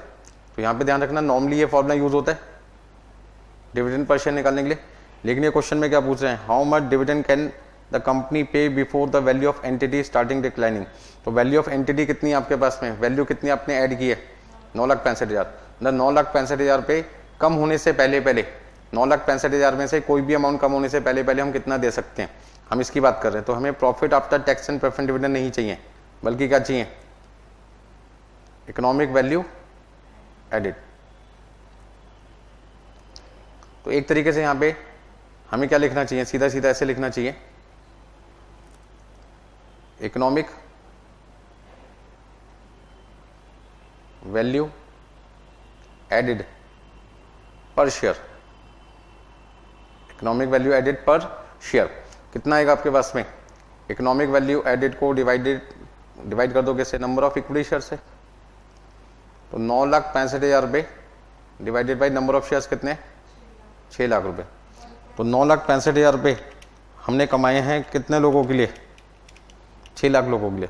तो एक के लिए कितना है, 1.6083। क्या मतलब है इसका, ये आपसे क्या पूछे थे पॉइंट नंबर 3 में, कि जो आपने वैल्यू कमाई है 9,65,000 रुपये, वो 9,65,000 रुपये कम होने से पहले इक्विटी शेयरहोल्डर के हाथ में तो 9 पैसे ही आएंगे ना। भाई 9,65,000 रुपये यदि मैं किसी को कमा के दे रहा हूँ और जब तक ये कम नहीं होंगे तब तक कितने रहेंगे, 9 पैसे ही रहेंगे। तो 9 पैसे में आपको पर शेयर कितना मिलेगा, कितना डिविडेंड मिल सकता है। तो आप इसको यहाँ पे बोल सकते हो इकोनॉमिक वैल्यू एडेड पर शेयर। इकोनॉमिक वैल्यू एडेड पर शेयर कितना देगा, 9,65,000। कितने लोगों के लिए, 6 लाख के लिए। तो एक के लिए कितने, 1.6083। मतलब आपसे सीधा सीधा इनको क्वेश्चन पूछना चाहिए था कि एक शेयर के लिए कंपनी ने अपने एक इक्विटी होल्डर के लिए कितने रुपए वैल्यू ऐड किए, ठीक है ना। मतलब पॉइंट नंबर 3 में क्या लिखा होना चाहिए था, पॉइंट नंबर 3 में होना चाहिए था इकोनॉमिक वैल्यू एडेड पर शेयर बताइए कितने। लैंग्वेज का मतलब ये निकलता है कि हम अपने इक्विटी होल्डर के लिए एक शेयर पे कितनी वैल्यू ऐड कर रहे हैं। तो हमने कहा भाई हमने तो टोटल वैल्यू कितनी ऐड की है, 9,65,000। कितने शेयर्स के लिए, 6 लाख के लिए। तो एक के लिए कितना किया, ये किया। अब जितनी वैल्यू ऐड की है उतने रुपए का हम क्या दे सकते हैं, डिविडेंड दे सकते हैं। भाई जितने रुपए कमा रहे हैं उतने रुपए आपको दे सकते हैं इसके घटने से पहले। मतलब 1.6083 रुपीज अभी हम आपके लिए वैल्यू ऐड कर चुके हैं, बढ़ा चुके हैं, उतने रुपए हम आपको डिविडेंड की फॉर्म में दे सकते हैं। ये मतलब है। बात समझ में आ गई सबको।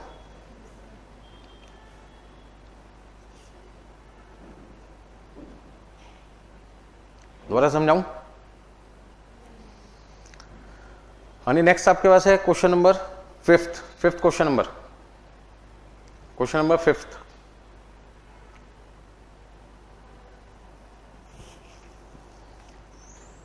हाँ जी, क्वेश्चन नंबर 5th।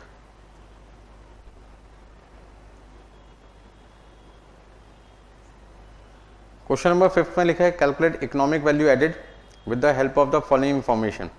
आपको यहाँ पे एफएम में एक चैप्टर पढ़ा था लीवरेज, उसका भी यूज कर लिया इन्होंने। आप समझो इस चैप्टर में कुछ भी यूज हो सकता है, एफएम का पूरा पार्ट यूज हो रहा है एक तरीके से। तो फाइनेंशियल लीवरेज हमें दे रखा है 1.4 टाइम्स, इक्विटी कैपिटल दे रखा है 170 लाख, रिजर्व एंड सरप्लस है 130 लाख, डिवेंचर कितने 400 लाख, इक्विटी की कॉस्ट कितनी है 15% और इनकम टैक्स कितना है 30%। इसको ना इस क्वेश्चन में KO नहीं दे रखा, KO नहीं दे रखा, निकालना पड़ेगा। तो इस क्वेश्चन में मेन पॉइंट क्या है, एक तो EBIT ढूंढ के लाना है और एक आपको क्या निकालना है, KO ढूंढ के निकालना पड़ेगा। तो एक अच्छा क्वेश्चन आपके सामने आ चुका है, इंपॉर्टेंट क्वेश्चन कहूंगा मैं तो इसको। हाँ जी, इस क्वेश्चन में अब सबसे पहले मुझे बताइए फाइनेंशियल लीवरेज का फॉर्मूला क्या होता है। हाँ जी, EBIT upon profit before tax, और प्रॉफिट बिफोर टैक्स का फॉर्मूला क्या होता है, EBIT माइनस इंटरेस्ट, ये फॉर्मूला होता है। अब फाइनेंशियल लीवरेज क्वेश्चन में कितना दे रखा है 1.4, EBIT को EBIT लिखा देते हैं, और इंटरेस्ट हमें क्वेश्चन में दे रखा है कितना 400 लाख का 10%, 40 लाख। 400 लाख का 10% कितना हुआ 40 लाख। अब यदि मैं क्रॉस मल्टीप्लाई करूं तो क्रॉस मल्टीप्लाई करने पर 1.4 को मल्टीप्लाई किया मैंने किससे, EBIT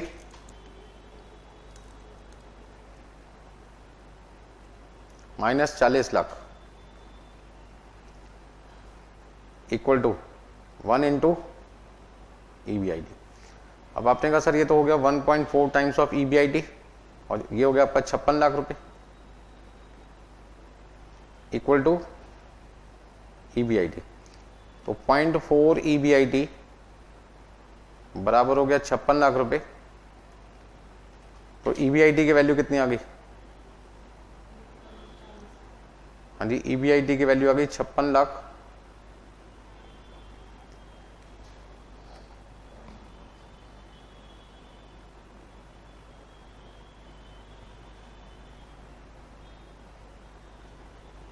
बताओगे कितना आएगा, 1,40,40 लाख रुपए।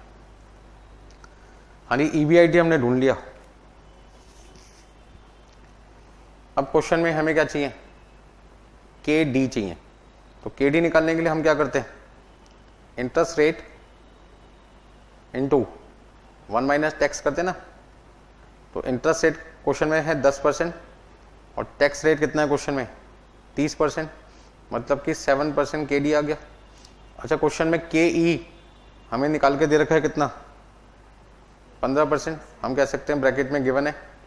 अब आपको क्वेश्चन में क्या निकालना पड़ेगा, KO, और KO निकालने के लिए फॉर्मूला क्या था के E into equity upon capital employed plus K D into debt upon, अब के ई कितना है क्वेश्चन में 15%। अच्छा, इक्विटी का पैसा दो नाम से दे रखा है, इक्विटी शेयर कैपिटल और रिजर्व एंड सरप्लस, दोनों को जोड़ लो।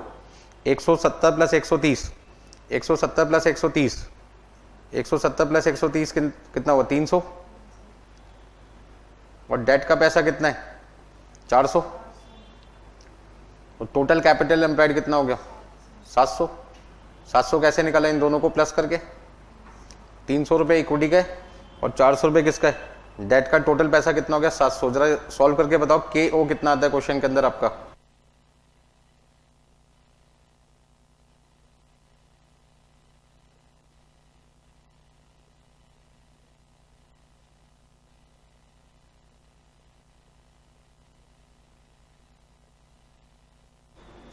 कितना लिख दूं,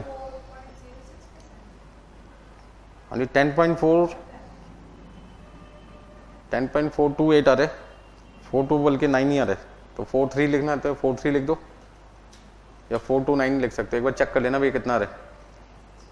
देखो मैंने क्या किया, 15 को 300 से मल्टीप्लाई किया 4500 आ गया, क्या किया 15 को 300 से मल्टीप्लाई किया 4500 आ गया, 7 को 4 से मल्टीप्लाई किया तो कितना आएगा 2800, 4500 प्लस 2800, 4500 प्लस 2800 डिवाइडेड बाई 700, तो मेरे पास आ जाएगा 10.4285, तो मैंने लिखा 10.429।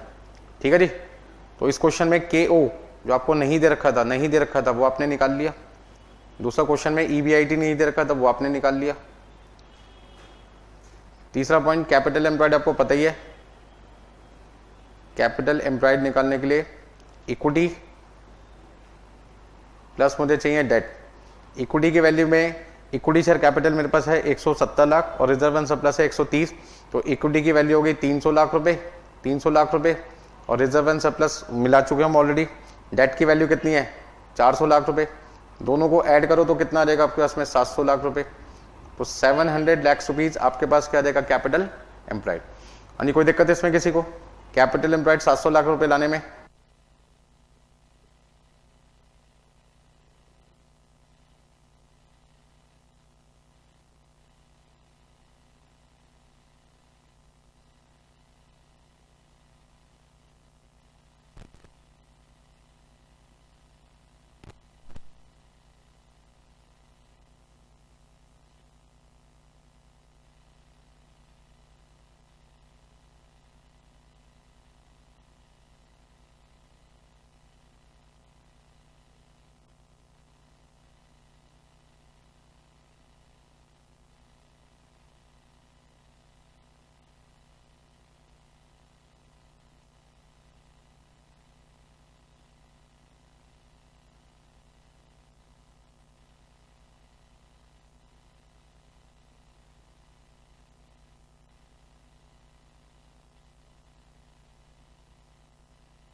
और ये सबको समझ में आ गया क्या किया हमने।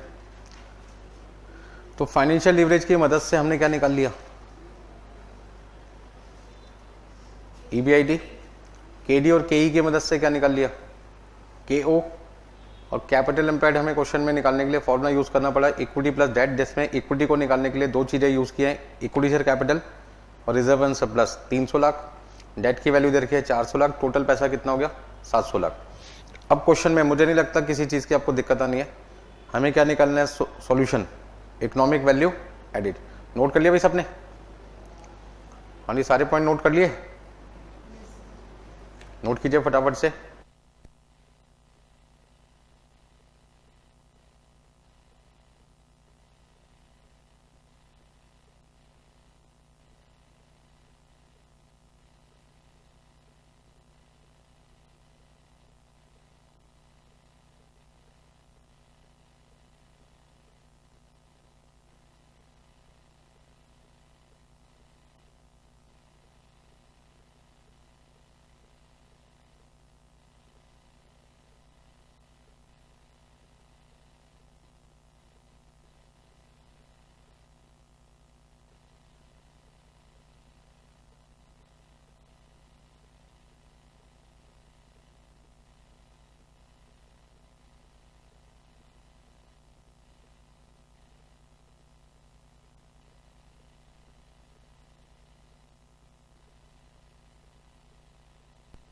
नोट कर लिया सबने? अब देखते हैं सॉल्यूशन कैसे आएगा। सॉल्यूशन में हम लिखेंगे computation of economic value added. हाँ जी, फॉर्मूला क्या है? Net operating profit after tax. ये शुरुआत करनी पड़ेगी आपको EBIT से, जो कि क्वेश्चन में कितना है? 1,40,00,000 रुपए। इसमें से माइनस किया आपने टैक्स, कितने परसेंट है?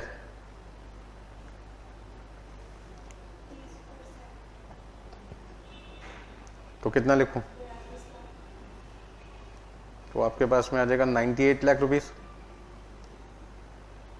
तो 98 लाख आपके पास आ गया net operating profit after tax. इसमें से क्या माइनस करना है? Cost of capital employed. Capital employed कितना है? 700 लाख इनटू कितने परसेंट है? 10.429%।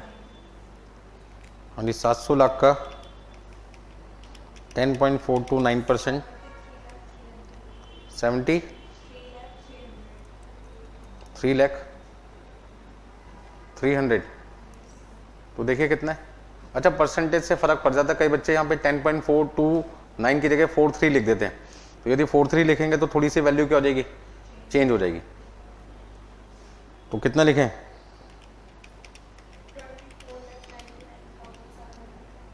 हाँ, इसको माइनस कर देंगे तो आपके पास आ जाएगा 24,99,700।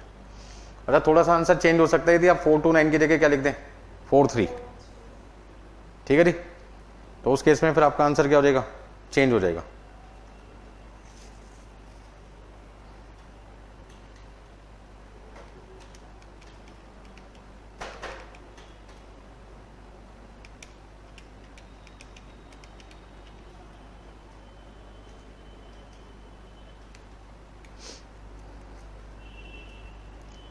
हाँ जी, कोई दिक्कत है इसमें? तो इकोनॉमिक वैल्यू एडेड आपके पास आ गया 24,99,700।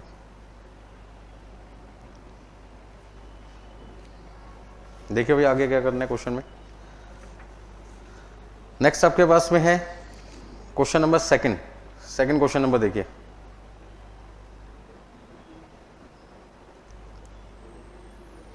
अभी हम कह रहे थे ना, एक लिमिटेशन होती है किसकी? कॉस्ट ऑफ कैपिटल की। कॉस्ट ऑफ कैपिटल का अमाउंट देखिए, कभी हम लिख रहे हैं 10.429, फिर लिख सकते हैं 10.43, 10.4 लिख सकते हैं। उससे आपका कॉस्ट ऑफ कैपिटल क्या हो जाएगा? बार बार चेंज हो जाएगा, जिससे आपका आंसर EVA क्या हो सकता है? चेंज हो सकता है। ठीक है ना? हो सकता है कि हम 429 ले तो आपका आंसर पॉजिटिव आ जाए, 43 ले लें और ये मान लीजिए वैल्यू थोड़ी सी है, ये मान लीजिए सपोज करते हैं क्वेश्चन में 73 लाख ही होती, तो उस केस में क्या हो सकता है? नेगेटिव का चक्कर पड़ सकता है। मान लो यहाँ पे होता है 73,200 या 500 होता, 500 है तो मान लीजिए पॉजिटिव आ रहे। सपोज करते 2 मिनट के लिए मैं समझा देता हूँ। मान लो ये अमाउंट फॉर एग्जांपल 73,500 होता, कितना होता? 73,500। और आप ये जो रेट है वो रेट 10.43 ले लेते 2 मिनट के लिए, तो देखना कितना आता? 700 लाख का 10.43%, तो 73 लाख। तो राउंड ऑफ करने से ये वैल्यू क्या होगी? 500 रुपए नेगेटिव होगी। और यदि मान लीजिए मैं 73,500 में राउंड ऑफ ना करूं, इसको 10.429 से निकालता हूं, तो वैल्यू कितनी आती है? तो अभी वैल्यू क्या आती है? पॉजिटिव। और यहां वैल्यू क्या आती है? नेगेटिव। तो रेट को राउंड ऑफ करने से वैल्यू नेगेटिव हो रही है, और रेट को यदि मैं राउंड ऑफ ना करूं तो वैल्यू क्या आ रही है? पॉजिटिव आ रही है। तो ये एक बहुत बड़ी लिमिटेशन है EVA की। यदि आपका सही कॉस्ट ऑफ कैपिटल का रेट KO नहीं मिला ढंग से, तो आपका आंसर क्या हो सकता है? चेंज हो सकता है। 73,500 पर यदि मैं 10.429% के हिसाब से आंसर निकालता हूं तो प्लस 200 आता है, और 10.43 के हिसाब से निकालता हूं तो 500 रुपए क्या आता है? नेगेटिव। समझ में आ रहा है?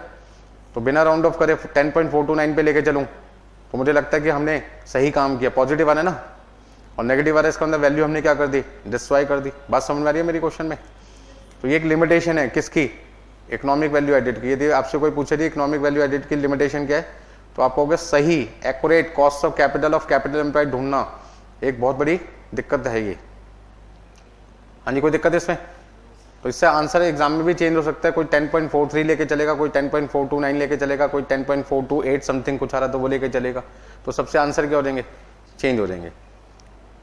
हाँ जी, कोई दिक्कत है इसमें किसी को? नेक्स्ट क्वेश्चन नंबर देखिए सेकंड। तो क्वेश्चन नंबर 2 में हमें इकोनॉमिक वैल्यू एडेड निकालनी है, जिसमें डेट की वैल्यू कितनी है 2000 करोड़, इक्विटी कैपिटल कितनी है 500 और रिजर्व एंड सरप्लस कितना है 7500 करोड़। तो सबसे पहले पहला पॉइंट हम ये कह सकते हैं हमारी इक्विटी की वैल्यू कितनी है। हाँ जी, इक्विटी की वैल्यू में एक तो इक्विटी शेयर कैपिटल आ गया और दूसरा आपको ऐसा आ गया रिजर्व एंड सरप्लस। तो दोनों मिलाकर कितने आ गए 500 प्लस 7500 इक्वल टू ₹8000 करोड़। दूसरा हमारे पास में 12% डिवेंचर की वैल्यू कितनी है 2000 करोड़। तो यदि कोई हमसे पूछे जी आपका कैपिटल एम्प्लॉयड कितना है, तो हम क्या कहेंगे भाई 10,000 करोड़। तो कैपिटल एम्प्लॉयड आ गया 10,000 करोड़। हाँ जी, क्वेश्चन में अब आपके पास में risk free rate, beta factor, market rate of return, ये तो KE निकालने के लिए जो हमारा एक मॉडल था capital asset pricing model CAPM model, उसका यूज कर रहा है। इसका मतलब इस चैप्टर को करने से पहले आपका कौन सा चैप्टर होना चाहिए strong, cost of capital, leverage, ये सारे चैप्टर आपके क्या होने चाहिए स्ट्रॉन्ग होने चाहिए। इसलिए इंस्टीट्यूट ने इसे बिल्कुल लास्ट में रखा है ताकि बच्चा जब इस चैप्टर पे पहुंचेगा तब तक सब कुछ सीख चुका होगा। अब यदि किसी बच्चे ने कॉस्ट ऑफ कैपिटल चैप्टर नहीं सीखा, फाइनेंशियल लीवरेज चैप्टर FM में नहीं सीखा, तो वो इस चैप्टर में आके रुक जाएगा। क्वेश्चन बड़े आसान है क्योंकि वहां का वो मेन पॉइंट था, यहाँ का तो क्या एक वर्किंग नोट का काम कर रहा है। अब जिस बच्चे ने CAPM मॉडल पढ़ा हुआ है as per CAPM capital asset pricing model,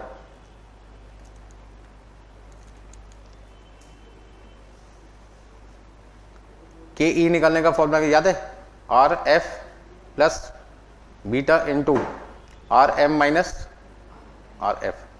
इस चमत्कारी फॉर्मूले को हम पहले भी कई बार यूज कर चुके हैं कॉस्ट ऑफ कैपिटल चैप्टर में, जिसमें हमें RF कितना दे रखा है बेटा 9%, बीटा कितना दे रखा है 1.05, RM कितना है 19% और RF कितना है 9%। तो 9% प्लस 1.05 इंटू 10% और सॉल्व करने पे कितना लिखोगे इसको 1.05 मल्टीप्लाई बाई 10 प्लस 9 19.5%।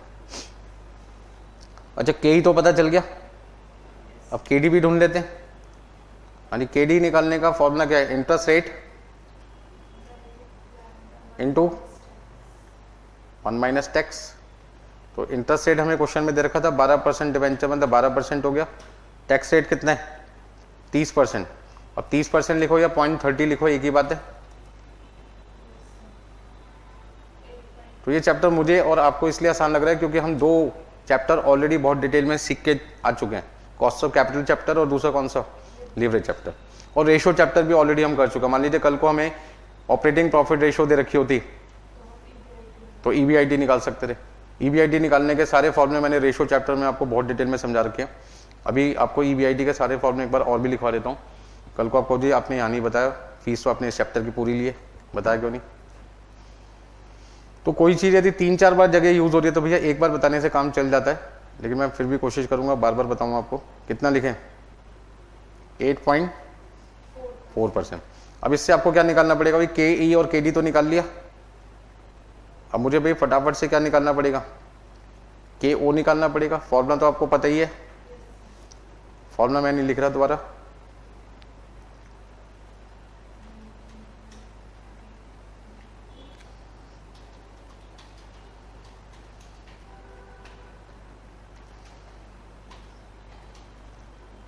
हाँ जी बता दीजिए कितना लिखना है। 19.5 इंटू 8000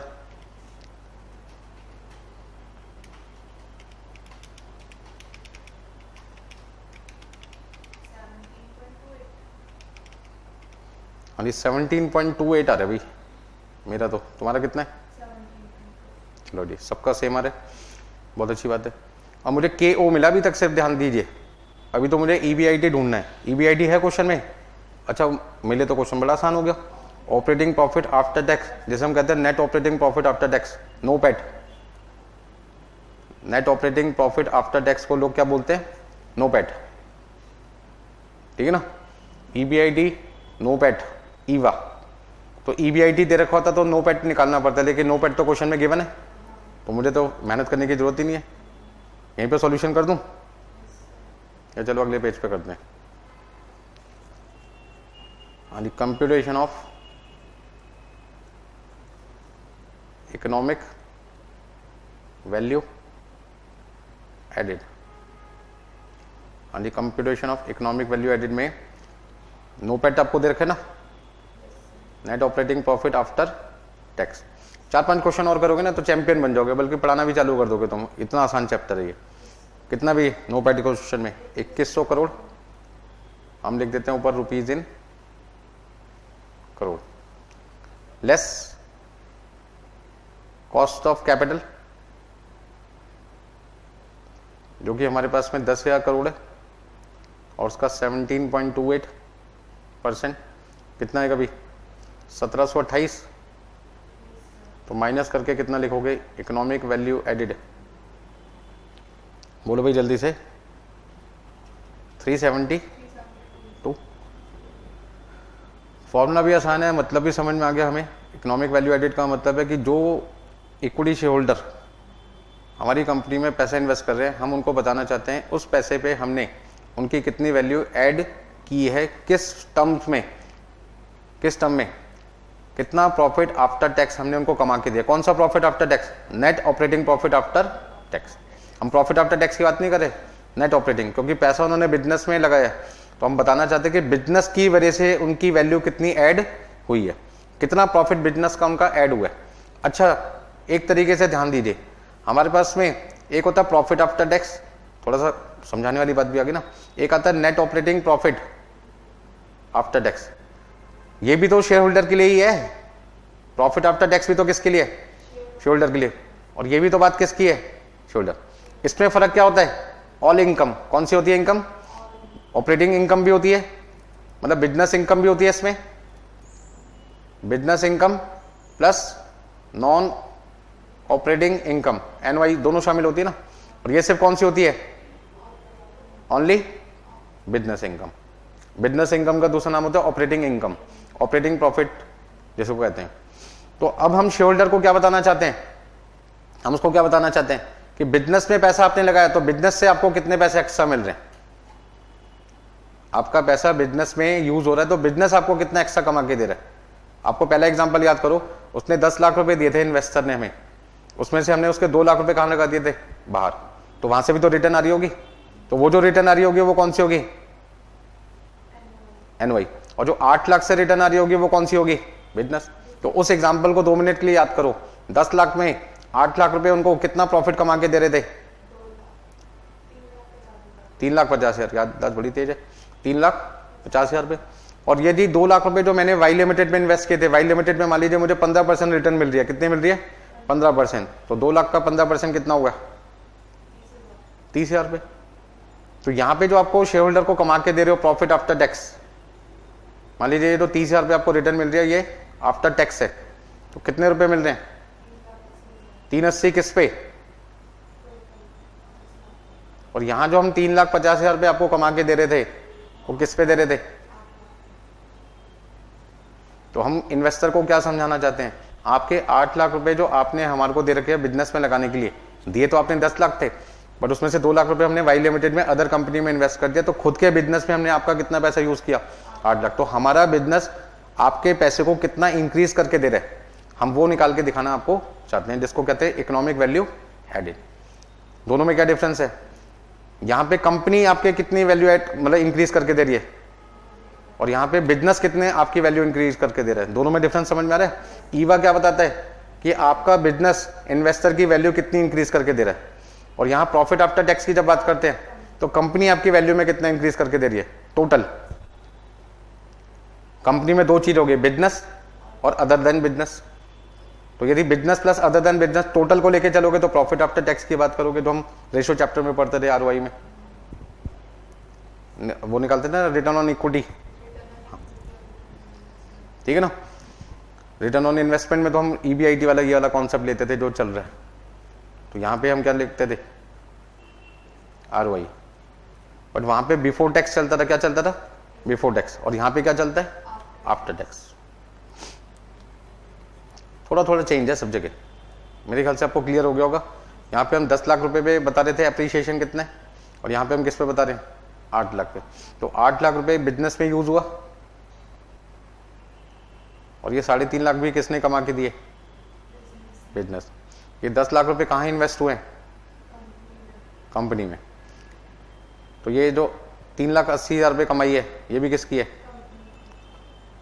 तो कंपनी से कंपनी का कंपैरिजन कर रहे हैं तो प्रॉफिट आफ्टर टैक्स की बात चल रही है। और यदि बिजनेस से बिजनेस की बात चल रही है तो हम किसकी बात कर रहे हैं? ईवीए की बात कर रहे हैं। मेरे ख्याल से सारे पॉइंट समझ में आ गए होंगे। रिपीट करना भी कोई पॉइंट बोलो। नहीं, हाँ जी, पहली वाली स्लाइड देखिए। तो इस पूरे चैप्टर के अंदर इकोनॉमिक वैल्यू एडेड में आपको सिर्फ क्या ध्यान रखना है? कैपिटल एम्प्लॉयड कैसे निकालते हैं, दूसरा केई, केडी, केपी, केआर कैसे निकालते हैं। अभी तो क्वेश्चन के अंदर केई और केडी आ रहा है, आगे क्वेश्चन में हो सकता है प्रेफरेंशियल दे रखे हो तो केपी भी निकालना पड़ सकता है, फिर केओ निकालो। तो यदि आपसे कोई पूछे इस चैप्टर को आसान बनाने के लिए हमें क्या करना चाहिए, तो सबसे पहले हमें फाइनेंशियल मैनेजमेंट सब्जेक्ट के 2 चैप्टर बड़े ढंग से पढ़ के आने चाहिए, कॉस्ट ऑफ कैपिटल चैप्टर और दूसरा लीवरेज चैप्टर, ठीक है ना। अभी तो मैंने फाइनेंशियल लीवरेज की मदद से पिछले क्वेश्चन में ईबीआईटी निकाला था। ऑपरेटिंग लीवरेज में भी तो ईबीआईटी आता है, कंट्रीब्यूशन अपॉन ईबीआईटी। अब कंट्रीब्यूशन निकालने के लिए सेल्स माइनस वेरिएबल कॉस्ट होती है, मार्जिनल कॉस्टिंग का भी कॉन्सेप्ट यूज हो सकता है। वहां पे मान लीजिए कल को बीपी सेल दे दी जाए,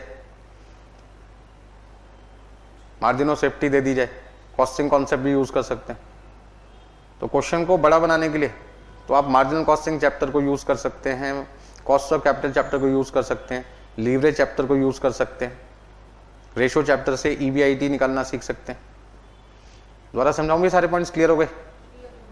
क्लियर हो गए, चलो अच्छी बात है, हो गया। तो एक बार जरा हम एक काम करते हैं, ईबीआईटी निकालने के क्या क्या तरीके हैं जरा इनको समझ लेते हैं। ईबीआईटी निकालने के लिए सबसे पहले हम सेल में से किसको माइनस करते हैं? वेरिएबल कॉस्ट और किसको? फिक्स कॉस्ट को।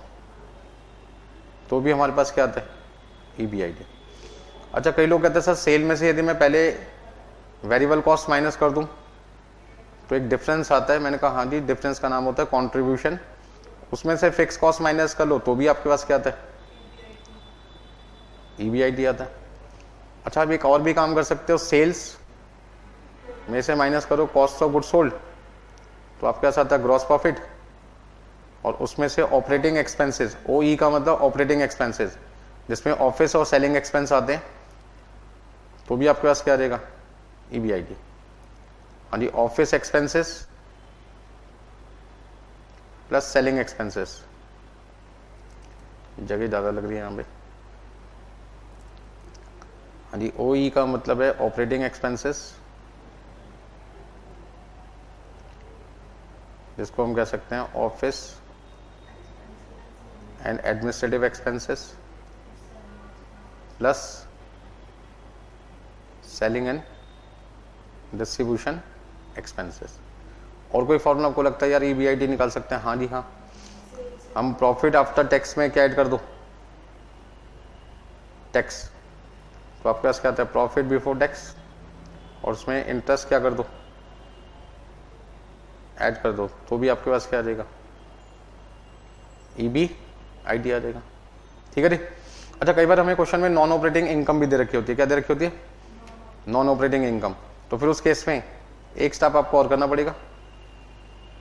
नॉन ऑपरेटिंग इनकम आपको क्या करनी पड़ेगी? माइनस करनी पड़ेगी। तो आपके पास आ जाएगा ईबीआईटी। ये सारे फॉर्मूले भैया याद कर लेना। इनके अलावा और कोई फॉर्मूला? हाँ जी हाँ, sales into operating profit ratio, sales into operating profit ratio. OP ratio का मतलब हो गया ऑपरेटिंग प्रॉफिट रेशो। और कोई फॉर्मूला? हाँ जी, और कोई फॉर्मूला? 1 2 3 4 5, ठीक है ना। छठा फॉर्मूला लिख लेते हैं। सेल्स में से ऑपरेटिंग कॉस्ट माइनस कर दो। क्या माइनस कर दो? Operating cost. ऑपरेटिंग कॉस्ट का मतलब तो जानते ही आप, ऑपरेटिंग कॉस्ट का मतलब होता है बिजनेस के टोटल एक्सपेंसेस कितने हैं, ऑल एक्सपेंसेस ऑफ बिजनेस, जिसमें दो चीजें आती हैं, cost of good sold plus operating expenses.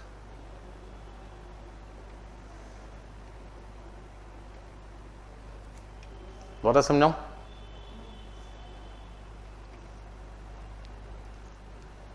तो ये सभी फॉर्मूले जिनकी मदद से हम क्या निकाल सकते हैं, EBIT। तो रेशो चैप्टर में भी बता रखा है, लीवरेज चैप्टर में भी बता रखा है मैंने आपको, EBIT EPS एनालिसिस में भी बताया होगा मैंने आपको, मतलब जहाँ जहाँ EBIT यूज होता है सब जगह बता रखा है। तो आपको समझ में आ गया होगा कि भाई बिजनेस का प्रॉफिट निकालना क्यों जरूरी है, क्योंकि हर बंदा जो पैसा इन्वेस्ट करता है वो मेनली हमारे बिजनेस को देख के पहले इन्वेस्ट करता है कि यार इसका बिजनेस क्या है, ठीक है ना। वो ये नहीं जानता कि भाई हमने जिस कंपनी को पैसा दिया उसने दूसरी कंपनी में कितना पैसा लगाया, दूसरी कंपनी से कमा रहा है या खुद से कमा रहा है। तो हमारा मेन एम क्या होता है, खुद से कितना कमा रहा है। अब मान लीजिए एक लड़का है, उसके लिए रिश्ता आया शादी का, तो लड़की वाले क्या देखते हैं कि भाई बाप की वजह से उस लड़के की कमाई कितनी है या लड़के की खुद की कमाई कितनी है। तो लड़का जो खुद कमाता है, मेहनत करके जॉब करता है, सैलरी अर्न करता है, वो होगी उसकी ऑपरेटिंग इनकम। और बाप ने 10 मकान उसके नाम पे कर रखे हैं जिसका किराया आता है, वो है नॉन ऑपरेटिंग इनकम। इनकम दोनों बेटे की है, मकान का किराया भी उसका ही है और खुद की मेहनत भी उसकी है, ठीक है ना। तो ठीक उसी तरीके से जब हम किसी कंपनी में पैसा इन्वेस्ट करते हैं तो हम उसका EBIT चेक करते हैं कि बिजनेस से कितना प्रॉफिट कमाया गया। बात समझ में आ गई? कोई दिक्कत है इसमें? तो आज के लिए इतना ही करते हैं, बाकी काम करते हैं नेक्स्ट क्लास में। नेक्स्ट क्लास में ये चैप्टर आपका क्या हो जाएगा, खत्म।